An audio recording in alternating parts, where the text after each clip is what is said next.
A frightened man raced through the night shadows, desperately trying to escape his pursuers, unaware that these were the last moments of his life. Cornered, he begged his pursuer for mercy, offering money and jewels, but the hunter only wanted his death. The killer turned out to be just a 17-year-old high school student whose youth concealed the identity of an experienced and ruthless mercenary. The usual school routine awaited him during the day. Boring lessons that he usually slept through, and loneliness without any friends. He had no friends, only a local bully sometimes tried to bully him, but the guy calmly drove the offender away every time. No one, including the bully, even guessed what a deadly predator was hiding behind the mask of an ordinary student. All that was left for the bully after the defeat was to try to find a new target for his antics. No one in the class was afraid of him anymore, so every time he had to leave in irritation without achieving the desired result. One day, while getting ready to take a nap in class, the boy noticed a strange magic circle in the middle of the classroom, and all the students found themselves sucked into an incomprehensible portal. Opening his eyes, Caleb realized that they had transported themselves to an unknown place with architecture that was strikingly different from anything they had seen before. The realization came instantly. They found themselves in another world, completely different from their usual reality. The captain of the school team, taking on the role of leader, called everyone to calm down and began checking to see if anyone had been injured during the move.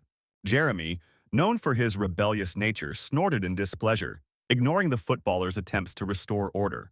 Caleb, listening, caught the approaching footsteps of a man and a woman, wanting to know what these unknown people wanted from them. The people who suddenly appeared expressed admiration for the composure of the young hero candidates, surprising the schoolchildren. Caleb noticed a strange aura surrounding the two. The man was well-built and strong, while the girl possessed a hidden power. Eleanor introduced herself as the Archbishop of the Holy Land of Digrist, and the knight Henry was her faithful bodyguard. Caleb decided to take the initiative and politely but persistently asked to explain what was going on and how they got there. Eleanor revealed to the stunned teenagers that she had summoned them into this world as the chosen saviors of humanity, capable of defeating the Demon King. At first, no one could believe these words. They sounded too fantastic, and Jeremy rudely expressed his disbelief. Jeremy's harshness forced Henry to intervene, who was clearly hostile to the impudent guy. Despite Eleanor's attempts to calm the knight, Jeremy, blinded by anger, rushed at Henry with his fists. Caleb knew how reckless this was, because the knight had a weapon with which he could cut down the inexperienced teenager with one blow. Henry made a lightning-fast movement with his sword, leaving a bleeding cut on Jeremy's face, a warning for him to stop. Eleanor commanded them to lay down their weapons in a commanding voice, realizing that they had already frightened the arriving heroes enough. Instead of apologizing, the princess began to explain that everyone who found themselves here needed to fulfill their destiny. This world was invaded by the Demon King, and humanity was on the brink of extinction, including Eleanor's country. While everyone listened intently, Caleb was simply amazed at how cliched the reason for their presence here was. The other school children tried to explain to the saint that they had never been to war, and many could not cope with the shock of what they had experienced. Henry sternly explained that the candidates had no choice. Either they defeated the Demon King or they would never return home. The teenagers could not come to terms with what had happened because they did not have the experience that would allow them to defeat a powerful enemy. Jeremy continued to be outraged by the frivolity of these people who had called them for their own good without thinking about the consequences. Henry realized that Jeremy was the only one of those called up who had not lost his fighting spirit, but he was wary of his unbridled nature. Eleanor used magic to heal Jeremy's wounds and sincerely asked him for help, as there was no other hope in this world. The princess explained that her miraculous powers were granted to her as the heir to the throne and extended to others. Michael understood that the promise of magic would in no way compensate for their lack of combat experience in the upcoming fight. Eleanor promised an intensive training program and care to prepare them for the challenges ahead. Michael urged the others to do everything they could to protect this country and its people from the threat of the Demon King. Thanks to the princess's blessing, they had a chance not only to survive, but also to return home, which seemed the only acceptable option. One by one, the students began to gain various magical abilities: telekinesis, control over fire, and much more. The only one left without the blessing was Caleb, and Eleanor was surprised to notice no change in his strength. It soon became clear that Caleb had gained a unique skill, the ability to assess, which allowed him to recognize the strength and skills of any target. Deciding to test his new ability, Caleb directed it at himself to better understand his capabilities. He noted with interest that everything displayed was very reminiscent of a game menu, clear and easy to understand. Some of Caleb's classmates began to ridicule him for his seemingly useless gift and gloated over his situation. Caleb saw no reason to rejoice, realizing that the abilities he had acquired were merely a tool that could be taken away. Eleanor suggested that the boys take a rest to gain strength before starting training in the new world. While everyone was sleeping peacefully, Caleb decided to find out more about this new world by going on a night reconnaissance mission. The first to cross Caleb's path were knights, excitedly discussing the newly arrived hero candidates and doubting their abilities. Caleb wandered around the grounds, mapping the castle fortress and pondering the possibility of penetrating the princess's citadel. On the way back, Caleb saw several of his classmates who had gone outside to practice using their new magical abilities. Watching his classmates' clumsy attempts at magic, Caleb suddenly felt someone's presence behind him. Turning around, Caleb saw a huge lizard, attracted by the bursts of magic of the girls and ready to attack. Using his assessment skill, the boy realized that the monster was quite strong and posed a serious threat. Without thinking, Caleb rushed to the aid of his classmates, ready to confront the dangerous creature. Despite its impressive size, the lizard proved to be clumsy, which allowed Caleb to wound it and distract it from the girls. Sarah tripped and fell, finding herself at the mercy of the enraged beast, but instead of attacking, the lizard unexpectedly jumped over her. When Sarah opened her eyes, she was astonished to see that someone had already managed to deal with the monster. Not understanding who saved them, but not wanting to take any further risks, the girls hurried to take refuge in the castle, leaving Caleb alone. Caleb was in no hurry to leave, intending to take his weapon, but sensing someone's presence, he decided to quickly hide. A robed demon emerged from the shadows, watching what had happened with undisguised interest and assessing Caleb's abilities. The demon was pleased to see that not all the hero candidates were helpless newcomers, and he took a particular interest in Caleb. The next morning, Henry showed off the carcass of the slain monster, explaining that such creatures were the servants of the Demon King. Scientist Stefan, having examined the remains of the monster, discovered traces of complex witchcraft, indicating the work of a mid-level demon. Stefan explained that demons who had reached a certain level of power could control monsters through slave witchcraft. Before the transformation, these creatures were ordinary animals, but afterward they became the embodiment of evil with the Demon King as the source of life. Henry, seeing some of the students turn pale with horror, decided to take Stephen away, interrupting his story. Caleb was determined to find Stefan later to find out more information about this world and its dangers. Caleb was concerned about who was controlling the attacking lizard, and he had to find out the identity of the mysterious demon observer. At the moment of killing the monster, Caleb felt someone's presence and barely managed to hide from the observer in time. A creepy, inhuman voice sounded in Caleb's head, asking him not to be afraid, which made the guy even more wary. The school children reacted sharply to what was happening, swearing among themselves and wanting to quickly return home, not understanding the seriousness of the situation. Caleb realized the futility of these quarrels, seeing how his classmates behaved frivolously, intoxicated by the blessing they had received. Eleanor sternly warned the boys that without proper training they would simply die in this dangerous world. The good news was that the speed of the heroes' progress significantly exceeded the capabilities of the locals. A week later, Caleb was sitting in the library studying the tome and noting that he could now communicate with the locals without a language barrier. Looking out the window at his comrades' training, Caleb again felt bitterness over the unsuitability of his skill for direct combat. When the princess's decision to ban Caleb from participating in general training became known, many could not help but ridicule him. While the others honed their fighting skills, Caleb delved into the study of demons and kept a close eye on his comrades. The heroes developed quickly, and the most prominent among them were Ray, Jeremy, Caroline, Amelia, and Sarah. Michael surpassed all of his classmates and was already able to defeat local knights, demonstrating incredible progress in his abilities. Michael's initial scores were at D or F level, but within a week they skyrocketed to A and B levels, surprising everyone around him. Even if Michael was a genius to begin with, such a leap seemed unimaginable, clearly indicating the influence of the blessing on his body. After practice, Caleb's classmates surrounded him, mocking him and chasing him off the field, believing that he didn't know how to fight at all. One of his former friends tried to mockingly pat Caleb on the shoulder, but unexpectedly for everyone, he became the victim of his lightning-fast reaction. Eleanor, upon arriving, expressed joy at the heroes' rapid progress and suggested speeding up their training schedule for future trials. The next task for the students was to fight not against each other, but against a real monster, to test their real fighting skills. The next day, the high school students were taken into the forest and tasked with dividing into small groups to effectively hunt monsters. Teams were formed of 2 or 3 people, and everyone tried to join the strongest, fearing the upcoming challenges. The only ones left uninvolved were Caroline and Caleb, who were afraid to invite, and they decided to form their own group. Eleanor promised a special reward to the team that defeated the most monsters, after which everyone set about completing the task.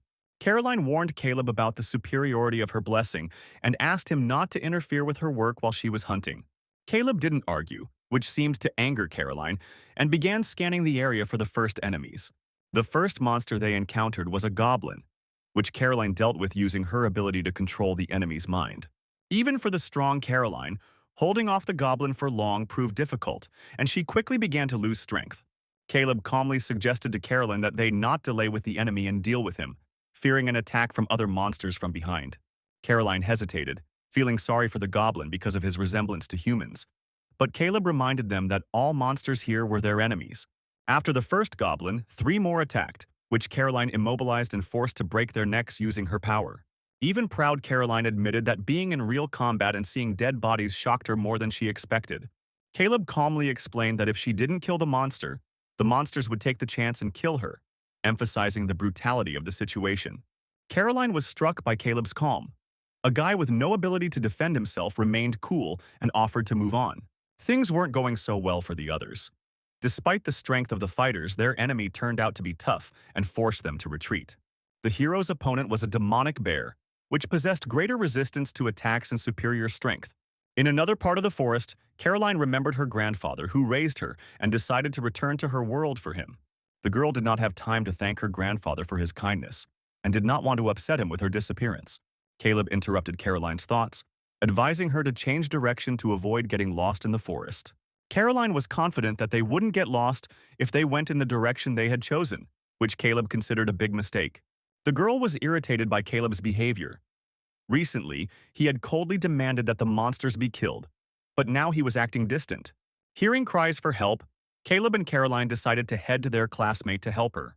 Amelia and Ray were defeated, but Caroline, who arrived in time, managed to stop the beast that was attacking them. Caleb, having assessed the situation, ordered Ray to grab Amelia in his arms and quickly leave before they got hurt even more. While Caroline held off the enemy, Caleb assessed its strength, noting the particularly strong defenses due to its fur and shell. As Caroline's control weakened, she realized that her legs were completely immobilized and she could not move. Caleb pulled out a smoke bomb, hoping to throw the monster off course, since there was no other way out of the situation. The guy managed to take Caroline, and they hid behind a tree while the disgruntled monster looked for them nearby. Caleb explained that he made the smoke bomb out of boredom, although in reality he always carried a gun with him. Caroline awkwardly apologized to Caleb for putting them in danger despite her decision to help. Caleb didn't appreciate the apology, noting that if the girl were always so polite, people would like her more. The argument quickly ended with the arrival of Michael and his company, who decided to deal with the monster. Michael wounded his opponent but not fatally, which only enraged the monster even more. Michael reassured his assistants, explaining that calm and composure in battle would lead to a better outcome. The experienced demon assassin, watching the battle, rejoiced, realizing that he had found the perfect target. Having failed to defeat the young heroes with the help of the armored bear, the demon decided that they would meet again soon. The demon decided to change plans and finish off Michael, who posed a huge threat here and now. As the demon was close to its target, Caleb crept up and threateningly held his blade to its neck. The demon was forced to temporarily admit defeat while he devised a tactic to free himself from Caleb. Caleb was cruel enough to cut off the demon's leg ligaments, preventing him from escaping, and forced him to answer questions. The demon realized that it was useless to resist. Caleb seemed special, surrounded by an eerie aura, as if he had always known about being watched. Caleb actually knew about the surveillance and was able to capture the demon using Michael as bait. Caleb wanted to learn about the structure of this world, believing that understanding the local rules was essential for aliens from another universe. Instead of answers, the demon bit into the poison in his cheek, quickly ending his life without revealing any secrets or mysteries. Turning around, Caleb saw a horrified Caroline, whose gaze was fixed on the demon's body lying on the ground. Caleb explained that all the monsters they encountered were puppets of this killer, who was trying to eliminate them.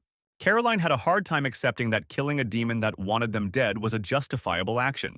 Caleb admitted that in reality he worked as a hired killer, which explained his ability to sense demonic surveillance. At first, it seemed like a stupid joke, but looking at the dead body, Caroline realized that this was their reality. Caleb asked to keep silent about what he saw, so as not to alarm his classmates who were already frightened by Emily's injuries. Caroline marveled at Caleb's kindness to his classmates who had treated him cruelly, but he only pitied their inexperience. In fact, Caleb said this to gain the trust of the girl, whose control could be useful to him in future battles. Emily's classmates surrounded her, and the girl, with a blessing of healing, completely cured her, although she was still sleeping. When the excitement died down, everyone crowded around Michael's company, admiring their victory over a strong opponent. Only Caroline understood that Caleb had exceeded not only her expectations, but everyone else's in this challenge. The princess and knight appeared and congratulated the students on their return from training in the forest. The students began to question the lack of help at a critical moment, but they considered it an important part of the training. The students started asking questions about how such a powerful monster appeared in the forest. The princess explained that a demon killer probably lived in the forest, as armored bears had never been seen there before. The princess ordered that forest security be strengthened and that the heroes' training be intensified to prepare them for real threats. The class was outraged, and Michael explained that this was too cruel, considering their successful passage through their first real battle. Jeremy was outraged by the way they were treated after what they had been through, reminding them that they had not asked to be made heroes. Henry reminded Jeremy that everyone who came to this world was only pawns in the hands of the princess, without a voice. Michael contained Jeremy's anger, recommending that they not engage in conflict so as not to become enemies not only of the demons but also of the state. Henry praised Michael for his patience and asked the others to remain obedient so that no valuable pawn would be harmed. Henry and Eleanor left, warning that intense training would begin the next day, and told everyone to rest. The next day, the hero candidates came under the guidance of Stefan, who became their new teacher. Stefan knew that there was a healer in the group who had helped the badly injured Amelia during the forest ordeal. After praising the doctor, Stefan explained that the training would take place at his research center, where they would fight monsters. Behind the bars of the research center, many monsters were imprisoned, used for experiments and training. The princess explained that the center also served as a field training ground to prepare soldiers for real battles. This was beneficial because Stefan could gather data from the heroes' battles with monsters. As he watched the combat practice begin, Caleb noted the calm of his comrades despite the pressure to fight. Although the fear in their movements was obvious, the fighting girls quickly began to give up their positions, seemingly losing to the monster. The leader, worried about the lives of his comrades, asked Stefan to stop the battle, considering the monster too dangerous for them. Stefan, following the princess's orders to be stricter, believed that heroes with divine blessings would not lose to a weak monster. The hero could not believe that the main problem of the heroes was fear and hesitation, and not a lack of strength. The bonus was that each person could receive another blessing when their divine blessing level increased. Caleb noticed this and notified Michael that he had received another blessing. Michael's new blessing turned out to be a monster-killing attack, greatly enhancing his fighting abilities. Hearing about this, Michael decided to test his new powers in battle against the monster. He activated the sword that protects against evil and the deadly attack for the monster and began to fight. Michael's first attack hit his opponent's arm, then his head, showing that even an armored bear wouldn't be a serious problem. Caleb hoped that as he leveled up, he would also receive a new blessing that would enhance his abilities. Jeremy also received a blessing, but Caleb decided to keep quiet about it and focus on his training instead. After midnight, some of the boys gathered in Jeremy's room, discussing a plan to kill Henry and kidnap Eleanor. The majority supported Jeremy's idea, proposing to kill the princess so that she would no longer summon anyone to her world. Ray was not supportive of the idea, but Jeremy convinced him to join, arguing that it would increase their chances of success. Ray didn't want to kill anyone, but remembering the wounded Amelia, he realized that he had no other choice, and he agreed. The next day, during the hero's training, Michael stood out in particular, demonstrating his mastery of the sword. Michael confessed to Caleb that he still felt weak and couldn't find a way to become stronger. It seemed to him that even the ability to defeat half of the knights was not an indicator of the strength needed to protect everyone. Michael was concerned about Eleanor's treatment of them as pawns, realizing that following orders did not guarantee safety. The hero realized that he couldn't obey orders forever, especially if Eleanor ordered him to fight the Demon King to the death. Michael was ready for this and wanted to be the one to fight the Demon King to save the lives of others. Caleb thought Michael's plan was good, but he doubted that Eleanor would agree to let the hero fight the Demon King alone. It was to gain Eleanor's recognition that Michael trained so hard, striving to become the strongest among the heroes. Their conversation was interrupted by the princess who suddenly appeared, warning Stefan of her departure and asking him to take care of the heroes. She was leaving for a few days to resolve political issues. After announcing this, she left immediately. On the way, Henry asked the princess to stop pretending, reminding her that she knew about Jeremy's plans against them. Eleanor was curious about what Jeremy would come up with, so she decided to ignore his preparations for the rebellion for now. Henry did not object, but he feared that the united hero candidates could create serious problems. Eleanor was sure that no one could defeat her, considering it simply impossible.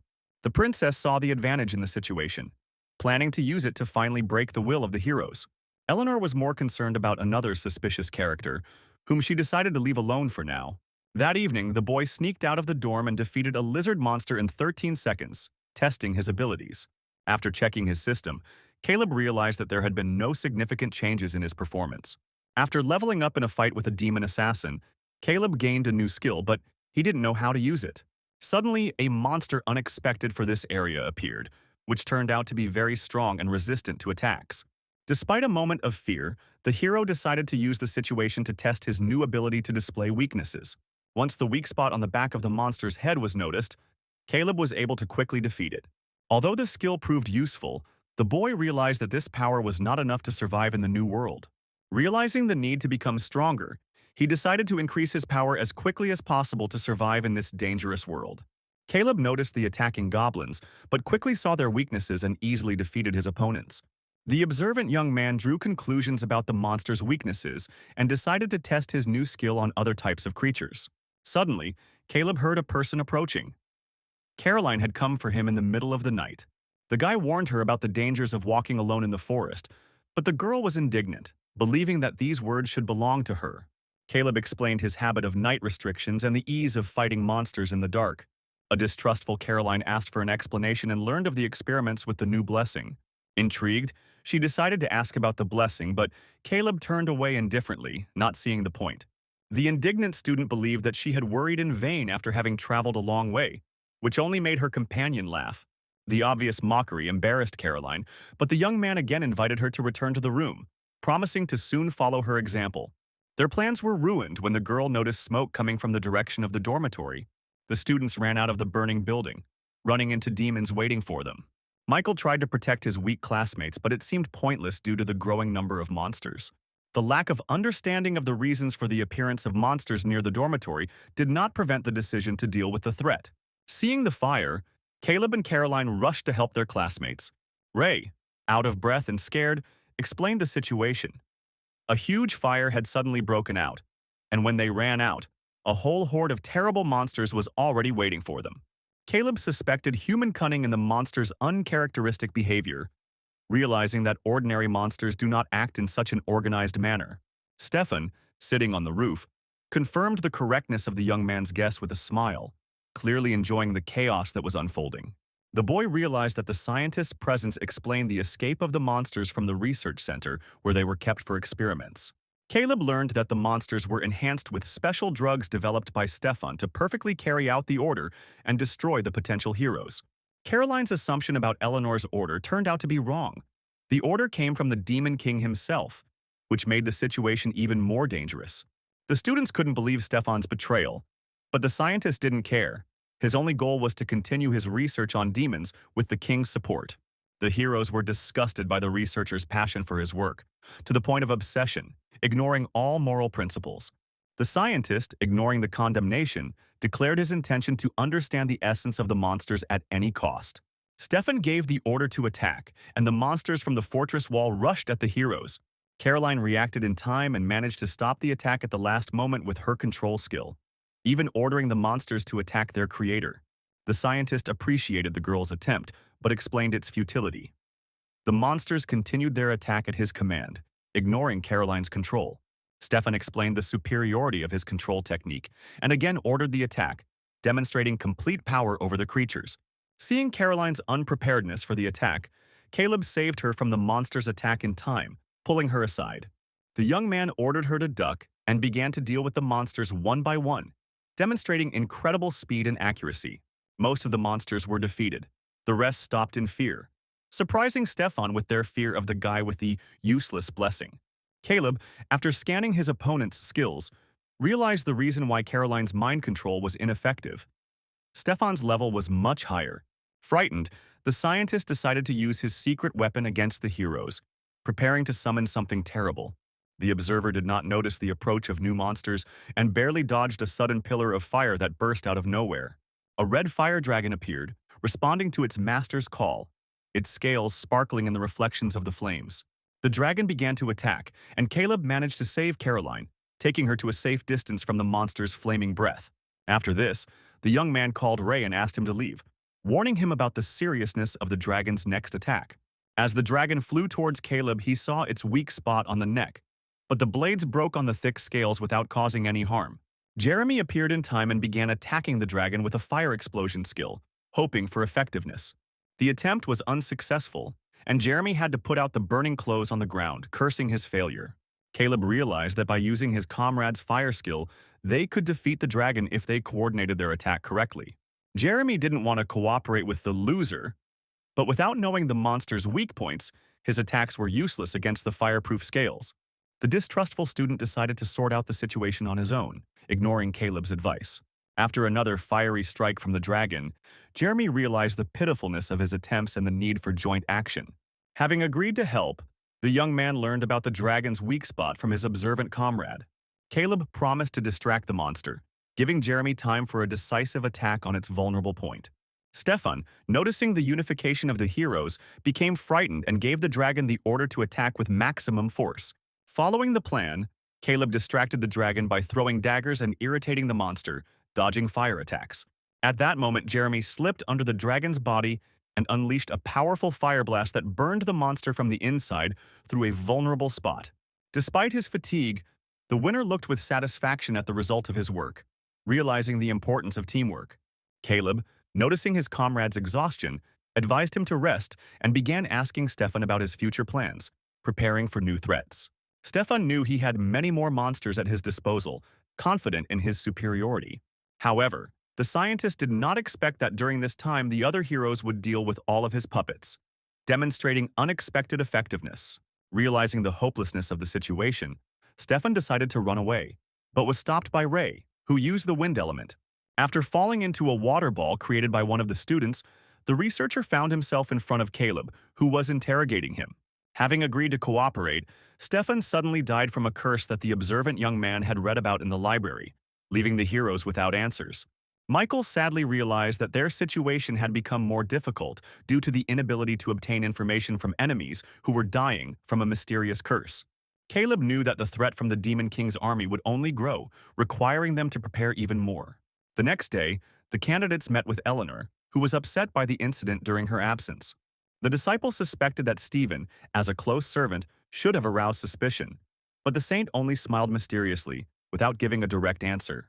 It turned out that Eleanor did not expect such damage from a monster lord of Stefan's level, clearly underestimating his abilities. Sarah realized that the saint had known about the scientist's nature from the very beginning, but had taken no action, which had made her angry. Moreover, Eleanor considered this part of the training, promising even more severe tests in the future, shocking the hero candidates. The disciples were indignant, explaining their proximity to death, but Henry ordered them to remain silent, demanding constant vigilance in this dangerous world. Even Caleb, a seasoned mercenary, failed to identify the threat in advance, making the demand for vigilance from ordinary school children unreasonable and nearly impossible to fulfill. To defuse the situation, Eleanor announced an upcoming trip to the capital and a grand parade in honor of the heroes, trying to boost their morale. The hero candidates became the talk of the kingdom, and the inhabitants decided to throw a grand celebration, unaware of the real difficulties and dangers the young heroes faced. By nightfall, everyone was already spending the night in the field halfway to the capital, preparing for the upcoming events and considering their situation. Jeremy once again gathered his comrades to discuss a plan to escape from Eleanor's control, considering the current situation unbearable. There were only 30 guards around the camp, who did not pose a serious threat to the heroes with their newfound abilities. The rebel decided that this was an excellent chance to carry out their plan to free themselves and return home. For the first time, the guards were so few in number, and the rank-and-file knights clearly did not expect a possible rebellion on the part of the young heroes.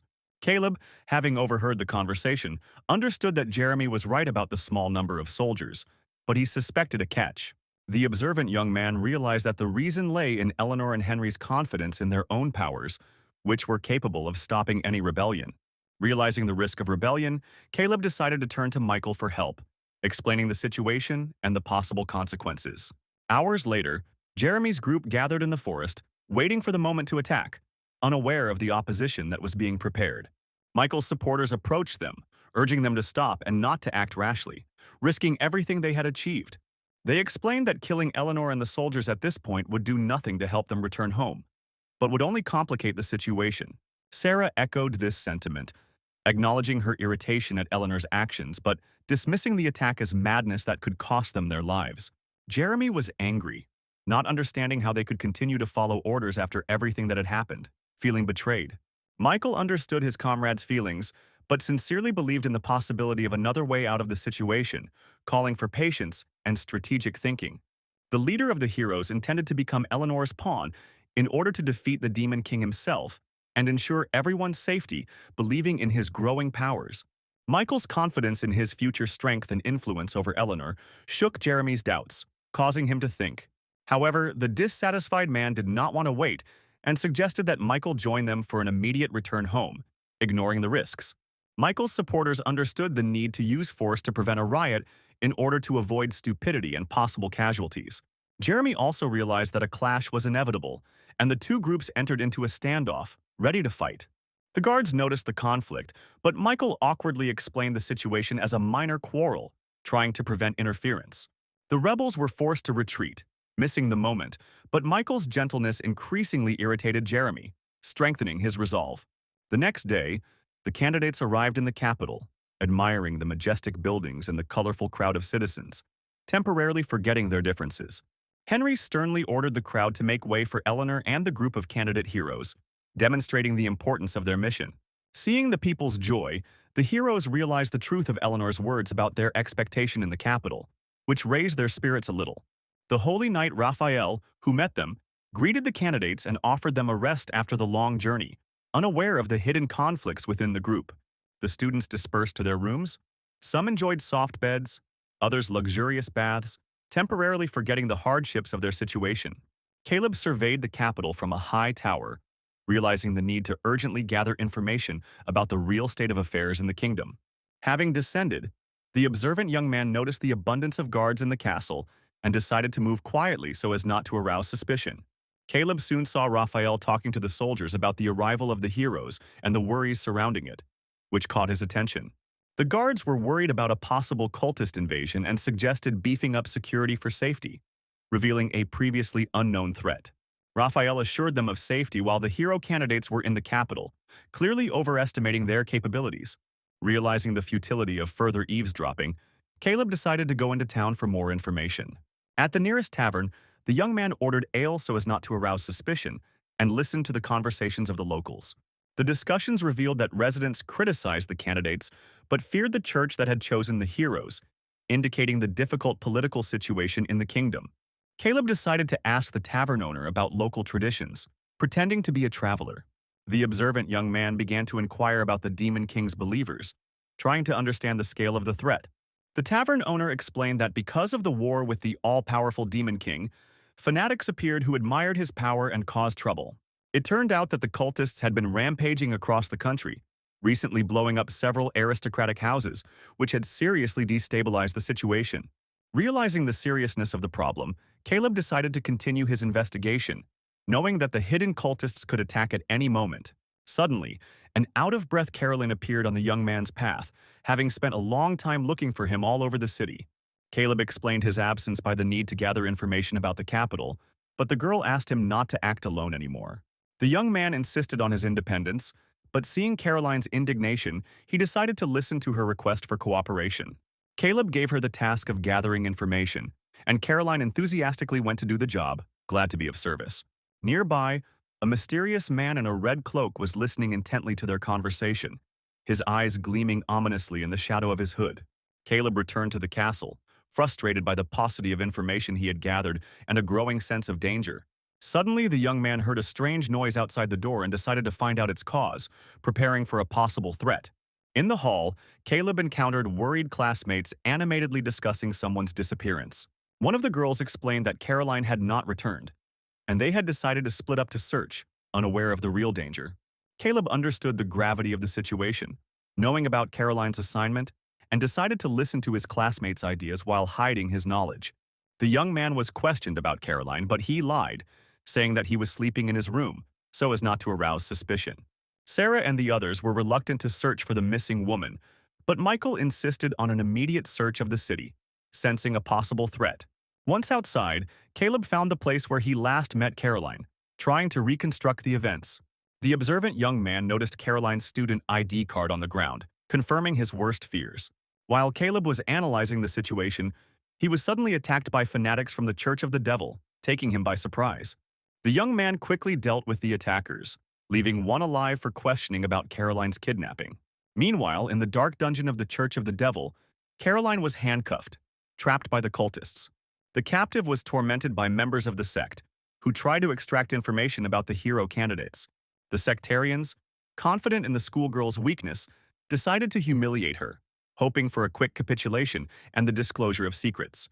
Caleb, who was nearby, scanned the cultists' characteristics and realized their low threat level to Caroline.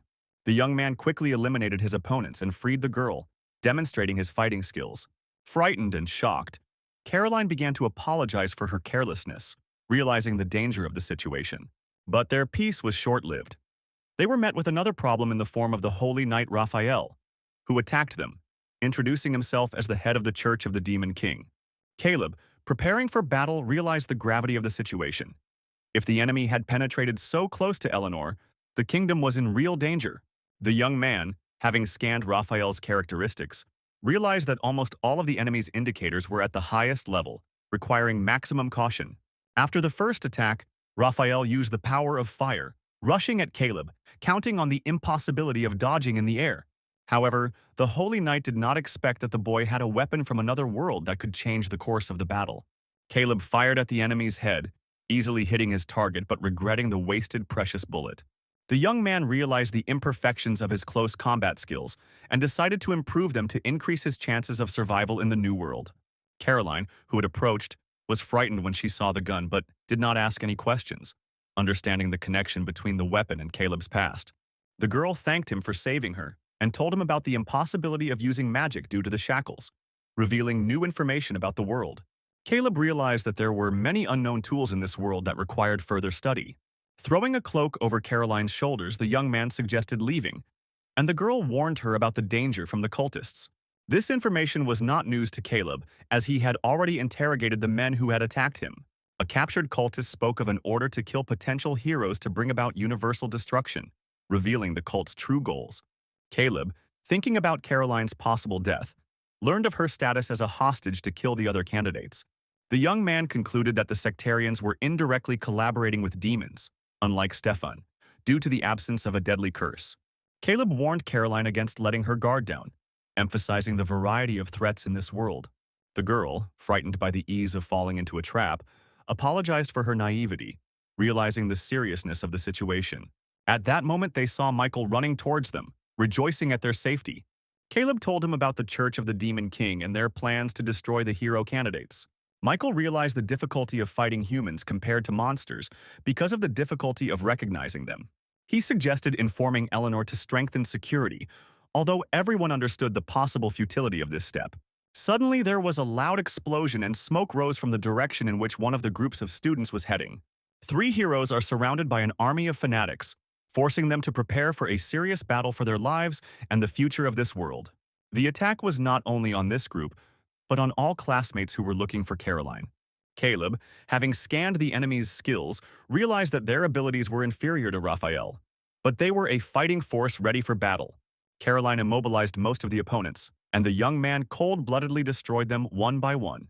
Michael spoke out against this approach, reminding that the attackers were still people, not monsters.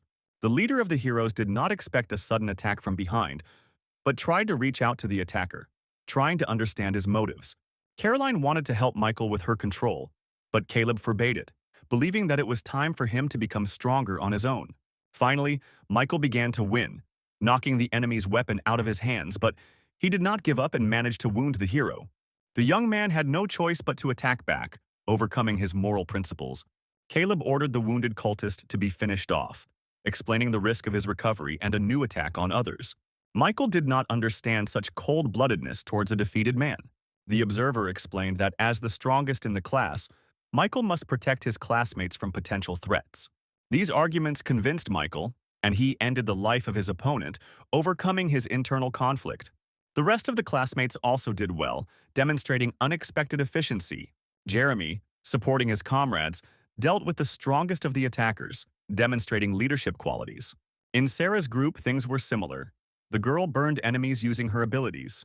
Sarah noticed that she was the only one fighting, while her friends were doing nothing, afraid of harming people. Enraged, the girl explained the situation but was unable to convince them, and watched in horror as the cultists wounded her friends. Eleanor's sudden appearance changed the course of events, instantly attracting the attention of all the sectarians. The princess explained her intervention as being out of concern for the hero candidates under her care.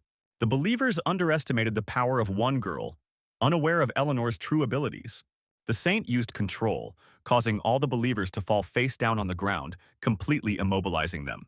Sarah recognized this skill as similar to Caroline's ability, but clearly superior in power and scope.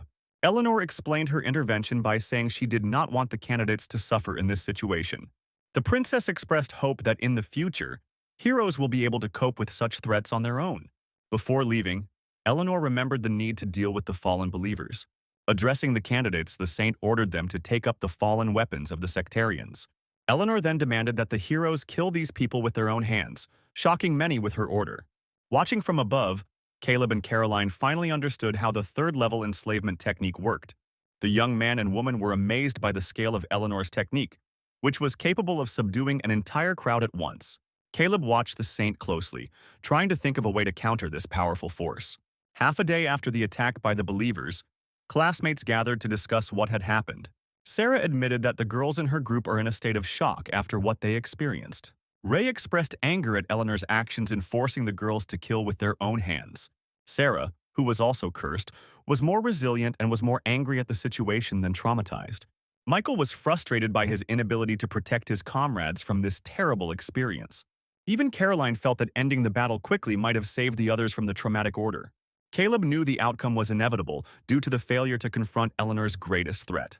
After defeating the believers, the group split up to rescue others, but were unable to help Sarah's team. Caleb found solace in killing Raphael, which temporarily reduced the threat posed by the cult.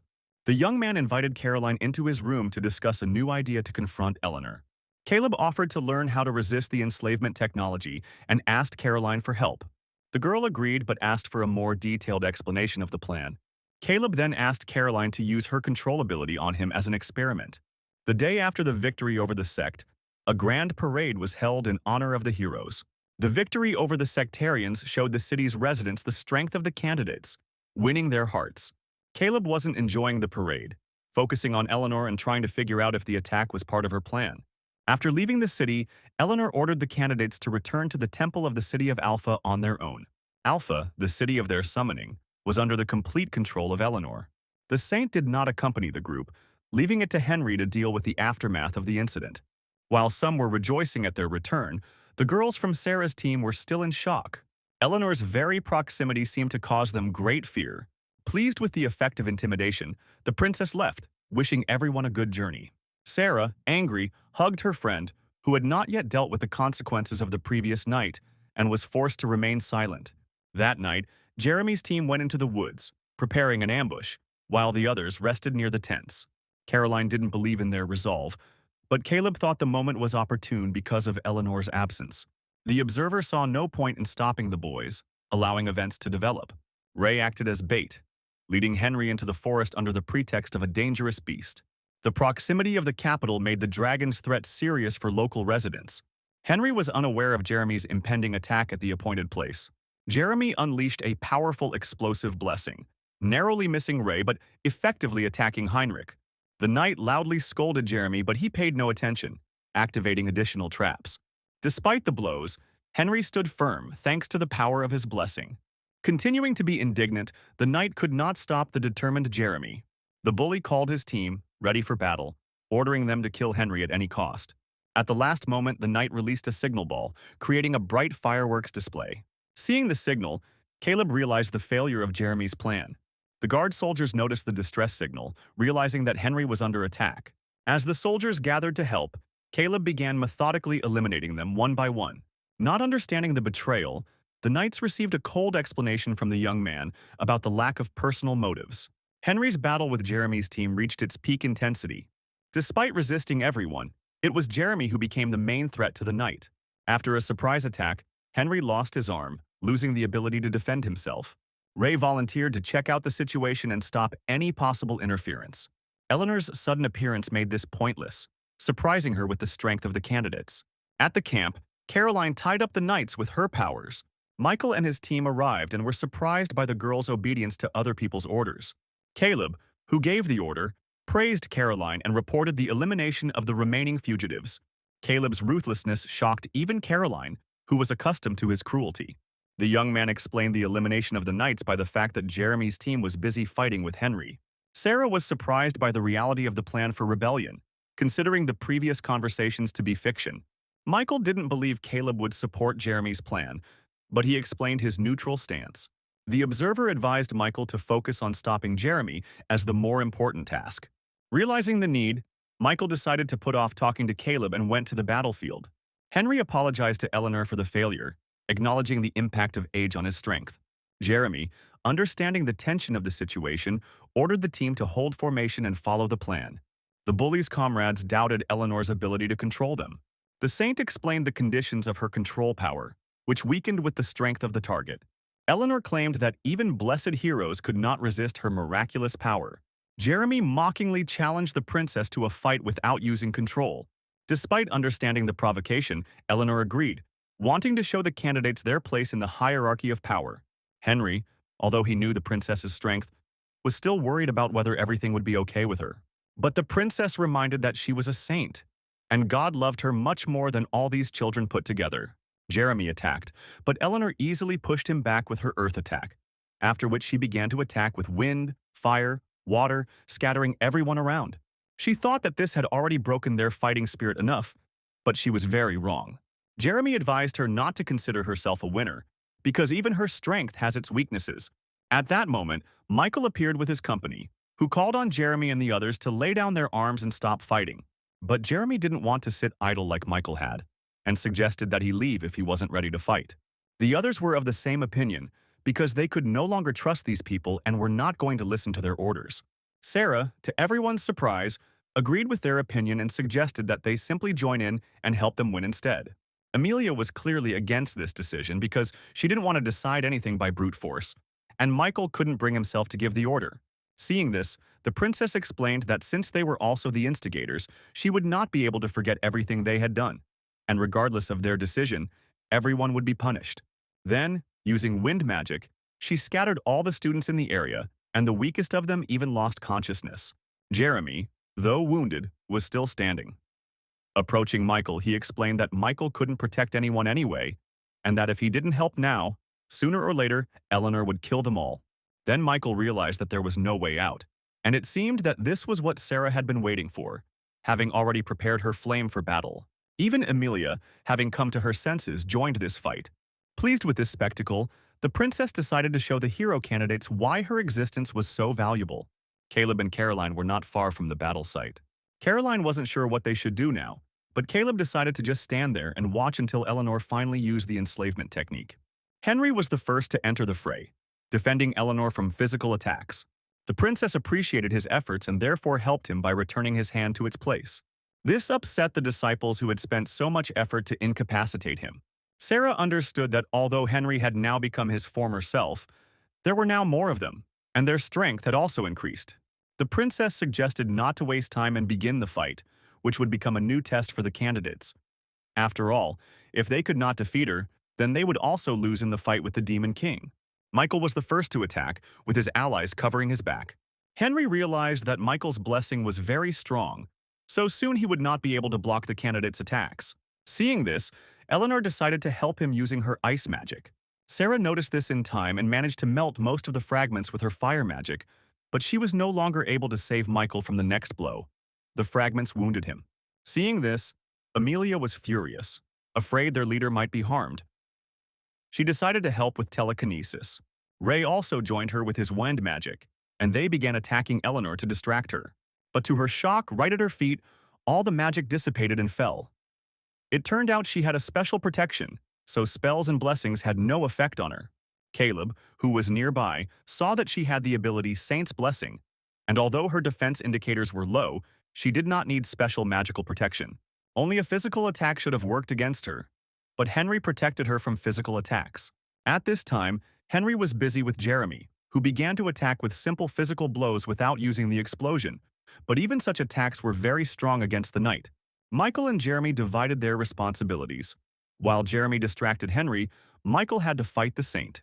His sword was completely useless against the girl. Then one of his classmates, who had come to his senses, tossed him a regular sword which he was able to fight with.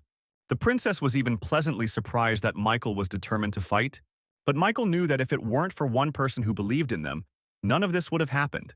Then the battle gained new momentum. Seeing this battle, the others understood that their help would be completely useless here.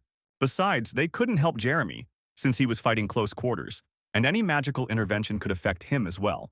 But Jeremy, even without the help of his classmates, fought against Henry quite skillfully, and even managed to make fun of the old knight. Henry knew that the boy should not be so self-confident, because he had already spent enough strength and could not even use his blessing. Michael's situation was more complicated, as he had to dodge the magic and try to get closer, but to no avail. Therefore, circling around the saint, he tried to find at least one way to overcome Eleanor.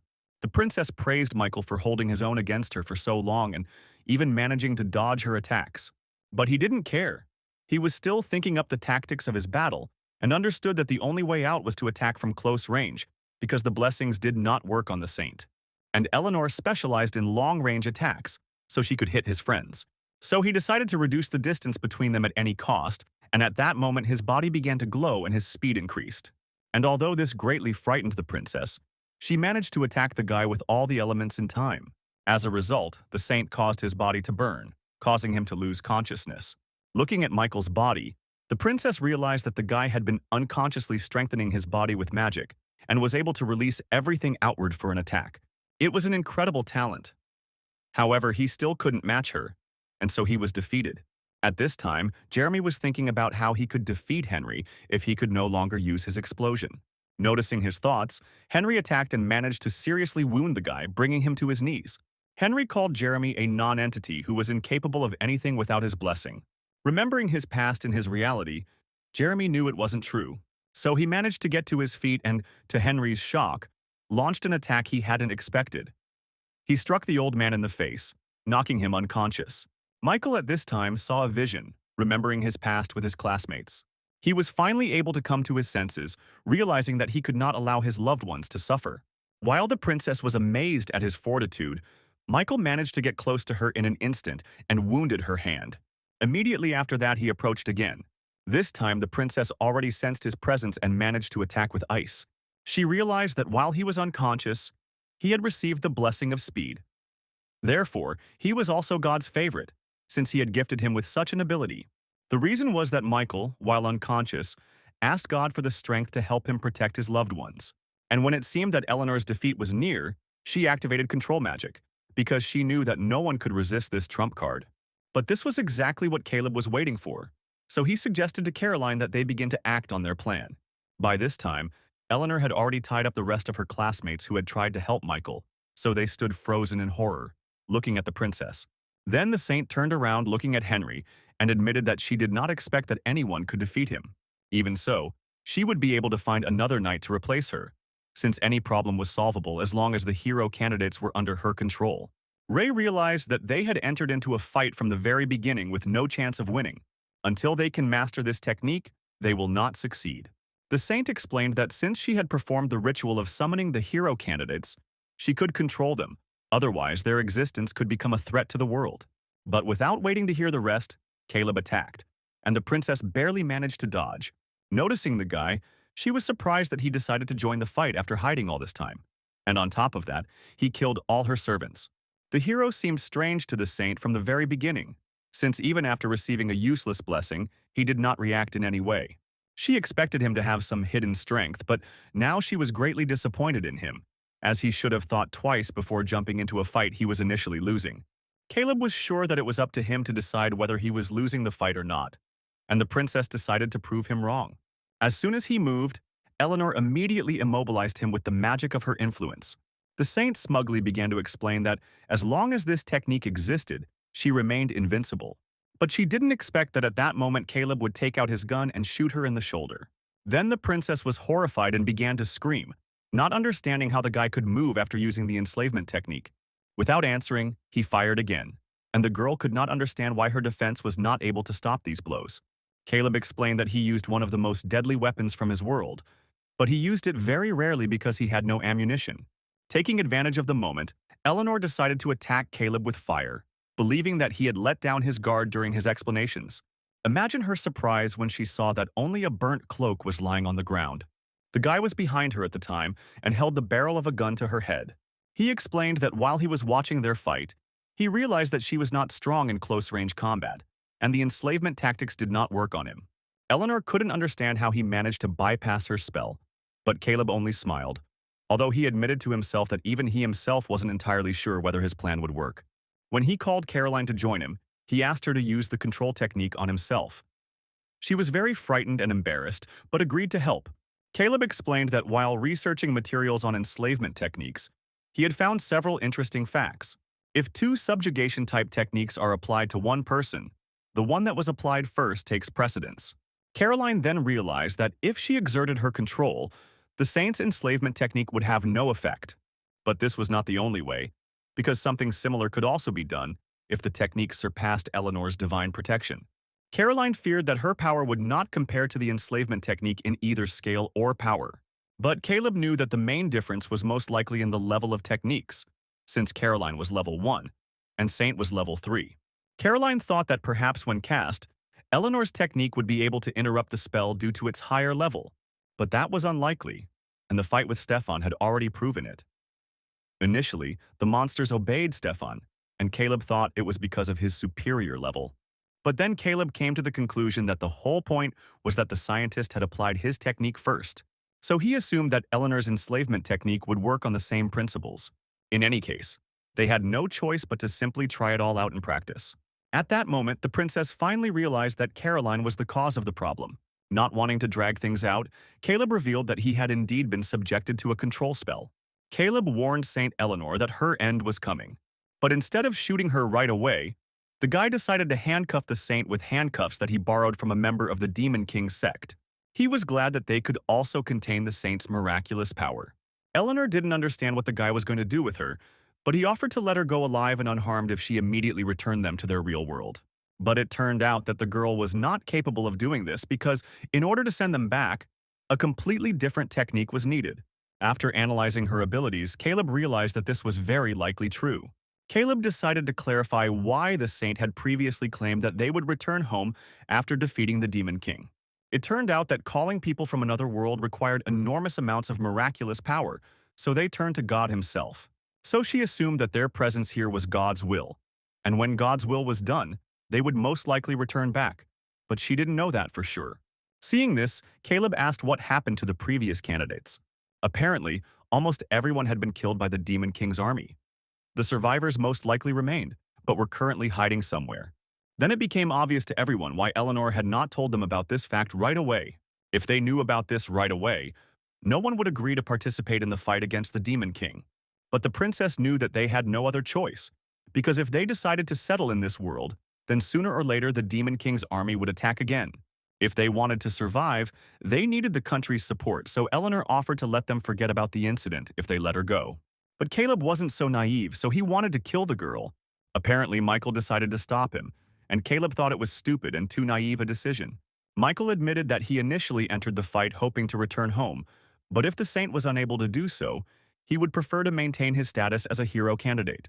The saint, taking advantage of the moment, also admitted her guilt and apologized for her rudeness, promising to change if they decided to spare her. But Caleb knew how dangerous this girl was, and next time, he wouldn't catch her off guard. Besides, he knew that all Eleanor had to do to avoid being struck again was kill Caroline, and that was what she would likely do once she was freed. Michael warned that they would not be able to escape punishment for killing the saint, so he offered to take an oath from Eleanor and leave her alive.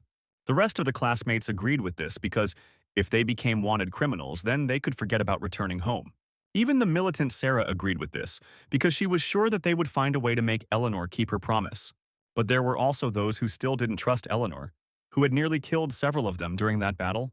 Michael agreed with Ray, but with Eleanor killed, they had no chance of survival. Caleb also understood that the anxiety of the entire class was obvious, but at the same time, Caleb himself would be able to survive, unlike the others. So he quickly made the right decision. He took a pistol from his inside pocket and shot Eleanor in the forehead. While everyone was screaming in horror, not believing what had happened, Caleb took out a smoke bomb and fled the scene of the crime. Emily and the others were indignant because Caleb didn't even wait for their decision, and again acted very selfishly. But there were also those who were grateful to Caleb for his determination and steadfastness. Caroline just looked at the saint's body in horror and realized that everything had happened exactly as Caleb had predicted. As they watched the battle, the hero explained that their main goal was to capture Eleanor and find out how to return to their world. But if it turned out that she was not capable of doing this, Caleb was ready to kill her. But he also knew that most likely, if they couldn't return to their world, Michael would still protect Eleanor, so he decided to kill her and run away. Caroline realized that Caleb was going to take the blame for the riot. This is precisely why Caleb had previously allowed several soldiers to escape, so that he could create the impression that he himself had created the rebellion and killed the saint. Everyone else would escape punishment, but if not, Caleb recommended that Caroline use her powers of control to ensure the negotiations went more smoothly. Caroline wondered what Caleb himself would do during this time, but he only promised that he would be fine, and that there was no need to worry about him. Now, looking at the sky, the girl wondered which way he was heading and what he planned to do next. At this time, a reporter came to the Heavenly King of the Demon Army, telling him that their attempts to kill the candidates had been unsuccessful. The general understood that there was no need to worry about this, because sooner or later the hero candidates would come to them, and then they would deal with them. Moreover, they were just children who could be easily trampled. It had been 2 days since Caleb had escaped. According to the map, he should have found a town nearby. He climbed the nearest mountain to finally get a good look at the area and realized that it was about half a day's journey to the city. By evening, he reached the city, but he understood that they would not let him through the main gates because he was the murderer of the saint.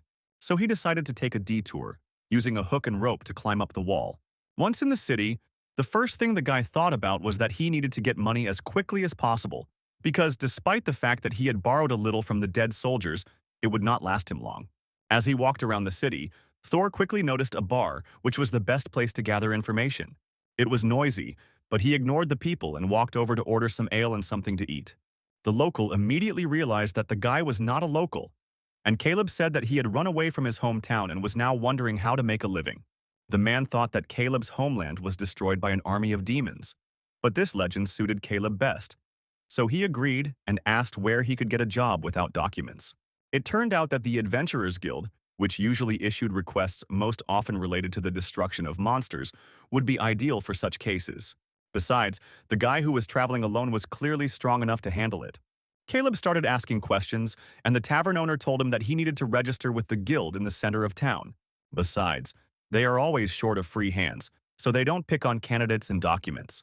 The owner knew so much because he himself had once been an adventurer, but he had been shot in the knee on a mission, which ended his career. Having eaten and slept well, Caleb decided to get ready to go to the guild. He went down to the reception desk and paid for his stay, and also warned that he would stay for a while. Leaving the hotel, he was surprised that no one reacted to his face, and he realized that he could act much more calmly, since the local portraits clearly did not convey his appearance accurately. Caleb soon reached the Adventurers Guild, where he immediately spotted the reception desk. He approached, paid the registration fee of 1 silver coin, and began the registration. To do this, he had to state his age, name, and origin. Introducing himself under a fake name, he explained that his hometown had been destroyed by the Demon King's army. Having written it all down, the girl announced the completion of the registration procedure. Once the seals were affixed, she told him about the adventurers' activities. Each adventurer was assigned a rank based on their achievements and abilities. The higher the rank, the greater the rewards and the more challenging the tasks. As a newbie, he was an F rank and had to complete requests to earn reputation in order to increase his rank. She pointed him to the request desk. and upon approaching it, Caleb realized that most of the quests involved gathering herbs and killing kobolds. He had never seen such monsters before, so he decided to read the task and take this request. But suddenly, seasoned adventurers appeared, beginning to dissuade him and even mocking him for such a decision, since the kobolds would quickly kill such a weak guy. Despite Caleb's advice that the adventurers leave him alone, she became even more angry. Such words led to a brawl, and everyone watching realized that this new guy would have a hard time in the guild. But after the first attack, Caleb was able to press on one of the guy's sore spot. When Caleb was attacked by his comrades, he was able to defeat them all at once, after which he calmly went off to complete his mission. Though, reflecting on this battle, he was amazed that the mid-level adventurers turned out to be weaker than anyone, even the weakest hero candidate. After that, he immediately headed into the forest to search for the kobold base, but he never found anyone. Finally, seeing the first fresh tracks, he decided to go in that direction, but the kobolds were obviously well hidden, so he did not find anyone for a long time. Soon, turning around, he realized that a kobold, armed with a stolen human weapon, had snuck up on him from behind, and another one had followed. Caleb quickly blinded one by throwing dirt into his eyes, after which I also easily dealt with both of them at once. After reading their abilities, he realized their defensive and offensive skills were quite weak, so dealing with them wouldn't be that difficult. He decided to find a few more to earn more money. Returning to the Adventurers Guild, he presented the kobold ears as proof of completing the quest. Looking at the whole pile of ears, the girl was in shock and did not believe that he was able to kill them all. In fact, Caleb had more trouble finding the kobolds than killing them, since he had enough combat skills, but his reconnaissance of the territory suffered. The girl even thought that Caleb might have registered with the Adventurers Guild before, because he was unusually effective for a newbie. But having made sure that he was a newcomer, she went to bring him his reward. Having finally left the building, he had already become the owner of a whole bag of coins and decided that he would most likely settle in this city as an adventurer in order to earn even more and find useful information about this world. But suddenly his path was blocked by a rather strong adventurer. The man introduced himself as Light, a B-rank adventurer who handles the internal affairs of all the adventurers in the city. It turned out he came to deal with the guy who beat up his adventurer friends. Caleb tried to explain that those guys attacked him first, but Light didn't want to listen, so he went on the attack. Caleb easily blocked the blows and knocked the man to the ground. But even after this, he did not give up his attempts and began to attack again. Caleb then explained that Light's main mistake was that his technique was too obvious, and he had too many open areas to attack. Light realized that his opponent was very strong, so he did not understand why. Having arrived at the guild, he began to offend the weak, and Caleb decided to tell him how everything really was. Already in the tavern, he finished his story, and Light apologized for not believing him from the very beginning. After this, he turned to his comrades and scolded them for deceiving them, ordering them to think about their behavior, and the men immediately began to ask Caleb for forgiveness. But he didn't hold a grudge against them. Instead, he decided to ask a few questions. Wanting to make amends, Light agreed to answer everything he knew. Then, Caleb revealed that he became an adventurer to save money. But there was another reason he was looking for a way to move to another world. The adventurers began to look at each other enthusiastically, discussing how they could get to another world. Even though Light clearly understood that this required special equipment, he didn't know where to get it. But after thinking for a while, he remembered the existence of one knowledgeable person, the sage Elbina, an elf who is also the king's advisor. Caleb had heard of him, but doubted that he was real, since he had only read about the sage in books. Moreover, elves are long-lived, living deep in the forests. There are so few of them left that they have become almost a legend, although rumor has it that they can sometimes be found in villages. The sage was one of these elves. Light knew that the sage had been alive for over 100 years and knew a great deal. He was also a talented mage. Elves are unique in that they use the power of the spirit to cast magic, so Caleb felt that even if the elf didn't know the technique of returning, their magic could bring him back. But the adventurers themselves doubted that this elf was still alive, since no one had seen him for a long time and no one had heard of him. They apologized for not being able to help him with anything useful, but Caleb had had enough of that information, so he thanked the guys and turned to leave. But the adventurers were curious about why he needed to travel to another world, and the guys suggested that they figure it out for themselves. So a week passed in this city, and he finally took another reward for the order. Leaving the guild, he met his now comrades who invited him to rest with them, but Caleb was too busy. He finally gathered information about a sage who, just 10 years ago, had been the king's advisor but had retired and moved to the western border. This was near the flashpoint of the battle against the Demon King's army. Now that Caleb had no more reasons to stay in the city, he decided to visit the sage, hoping to find answers to his questions and perhaps a way to return home. In the ancient city of Alpha, the hero candidates were engaged in a lively conversation with Geralt, the fearless commander of the 8th Detachment of the Order of the Holy Knights. A whole month has passed since Michael took over the responsibility of training the future defenders of the world, replacing the Saint. Geralt inquired with genuine concern about the candidates' well-being. To his relief, Michael assured the commander that he was treating them with exceptional kindness and care. The warrior couldn't hide his smile upon hearing these words. For him, each of the hero candidates was a priceless treasure, and Geralt firmly believed that these young men deserved the deepest respect from everyone around them. Emily sincerely thanked Geralt for his concern, but deep down she still doubted the warrior's honesty. The atmosphere in the room changed as the night moved on to the main topic. The Order had decided it was time for the candidates to prove themselves in real combat. Michael, his heart racing, realized they were being prepared to be sent into the thick of battle. Geralt, noticing the confusion on the heroes' faces, continued his explanation with a note of sympathy in his voice. The knight reported that there was fierce fighting along the western border, and they would be sent to one of the hottest spots on the front. The leader of the heroes, mustering his courage, agreed, but put forward a condition: not to take those who had not yet mastered sufficient combat skills. Geralt, respecting Michael's decision, agreed and promised to find other important work away from the front for the unprepared candidates. The young man breathed a sigh of relief, remembering his injured comrades and hoping that safe work would help them recover. The knight, feeling pressed for time, asked the candidates to be ready to set out at dawn and prepare for the long journey. Amelia, leaving the room, could not help but smile happily, feeling that they were treated better after recent events. Michael knew she was referring to the tragedy of the Saint's murder and Caleb's disappearance, which cast a shadow over all the candidates. The heroes and knights arrived at the priests to report the Saint's death. The elderly man couldn't believe what he heard. Sarah revealed that the killer was Caleb, who had betrayed them and gone into hiding after his terrible act. The girl added that all their attempts to find the traitor were unsuccessful. The priest listened with doubt. The story seemed too convenient, and he suspected a possible conspiracy between the candidates. The old man wondered if the heroes were trying to hide a more terrible truth with their story. A guard suddenly burst in and reported that he had seen 2 candidates trying to protect the Saint, but were unable to stop Caleb. Eleanor's knights confirmed the guard's words, and the priest felt relieved, but a new fear settled in his heart. The old man wondered how strong Caleb was if he could defeat the Saint and the other candidates.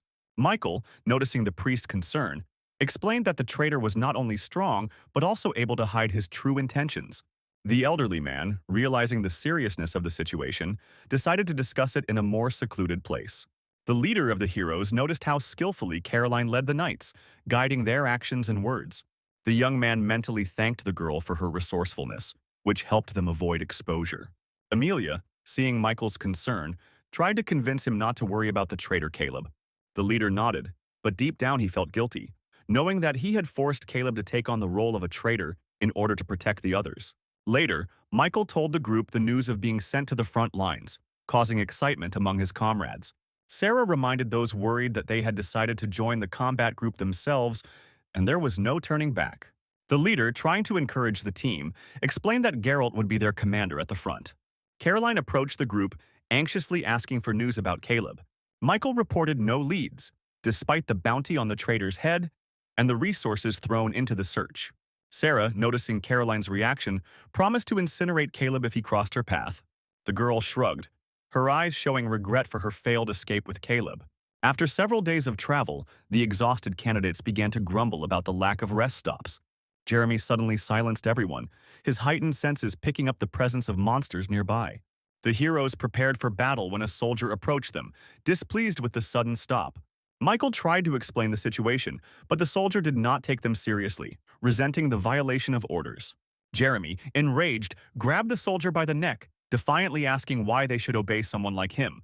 The conflict was interrupted when the young man heard the monsters approaching. The soldiers entered the battle, but their ordinary weapons proved ineffective against the powerful claws of the monsters. Jeremy, forgetting his anger, rushed to help the warriors, saving even his recent offender. After a particularly powerful attack from the young man, everyone could appreciate how much his fighting skills had grown. But the young man himself was dissatisfied with himself. The words echoed in his head. If I remain this weak, I'll never reach Caleb's level. The moment he saw how easily Caleb dispatched Eleanor was forever imprinted in his memory. Jeremy realized how far behind his classmate he was. Even in school, Jeremy constantly tried to put Caleb in his place, but Caleb always looked at him with his cold-blooded gaze, as if he saw right through Jeremy. When Jeremy received the power of the explosion, he thought he had finally managed to surpass Caleb, but the reality turned out to be completely different.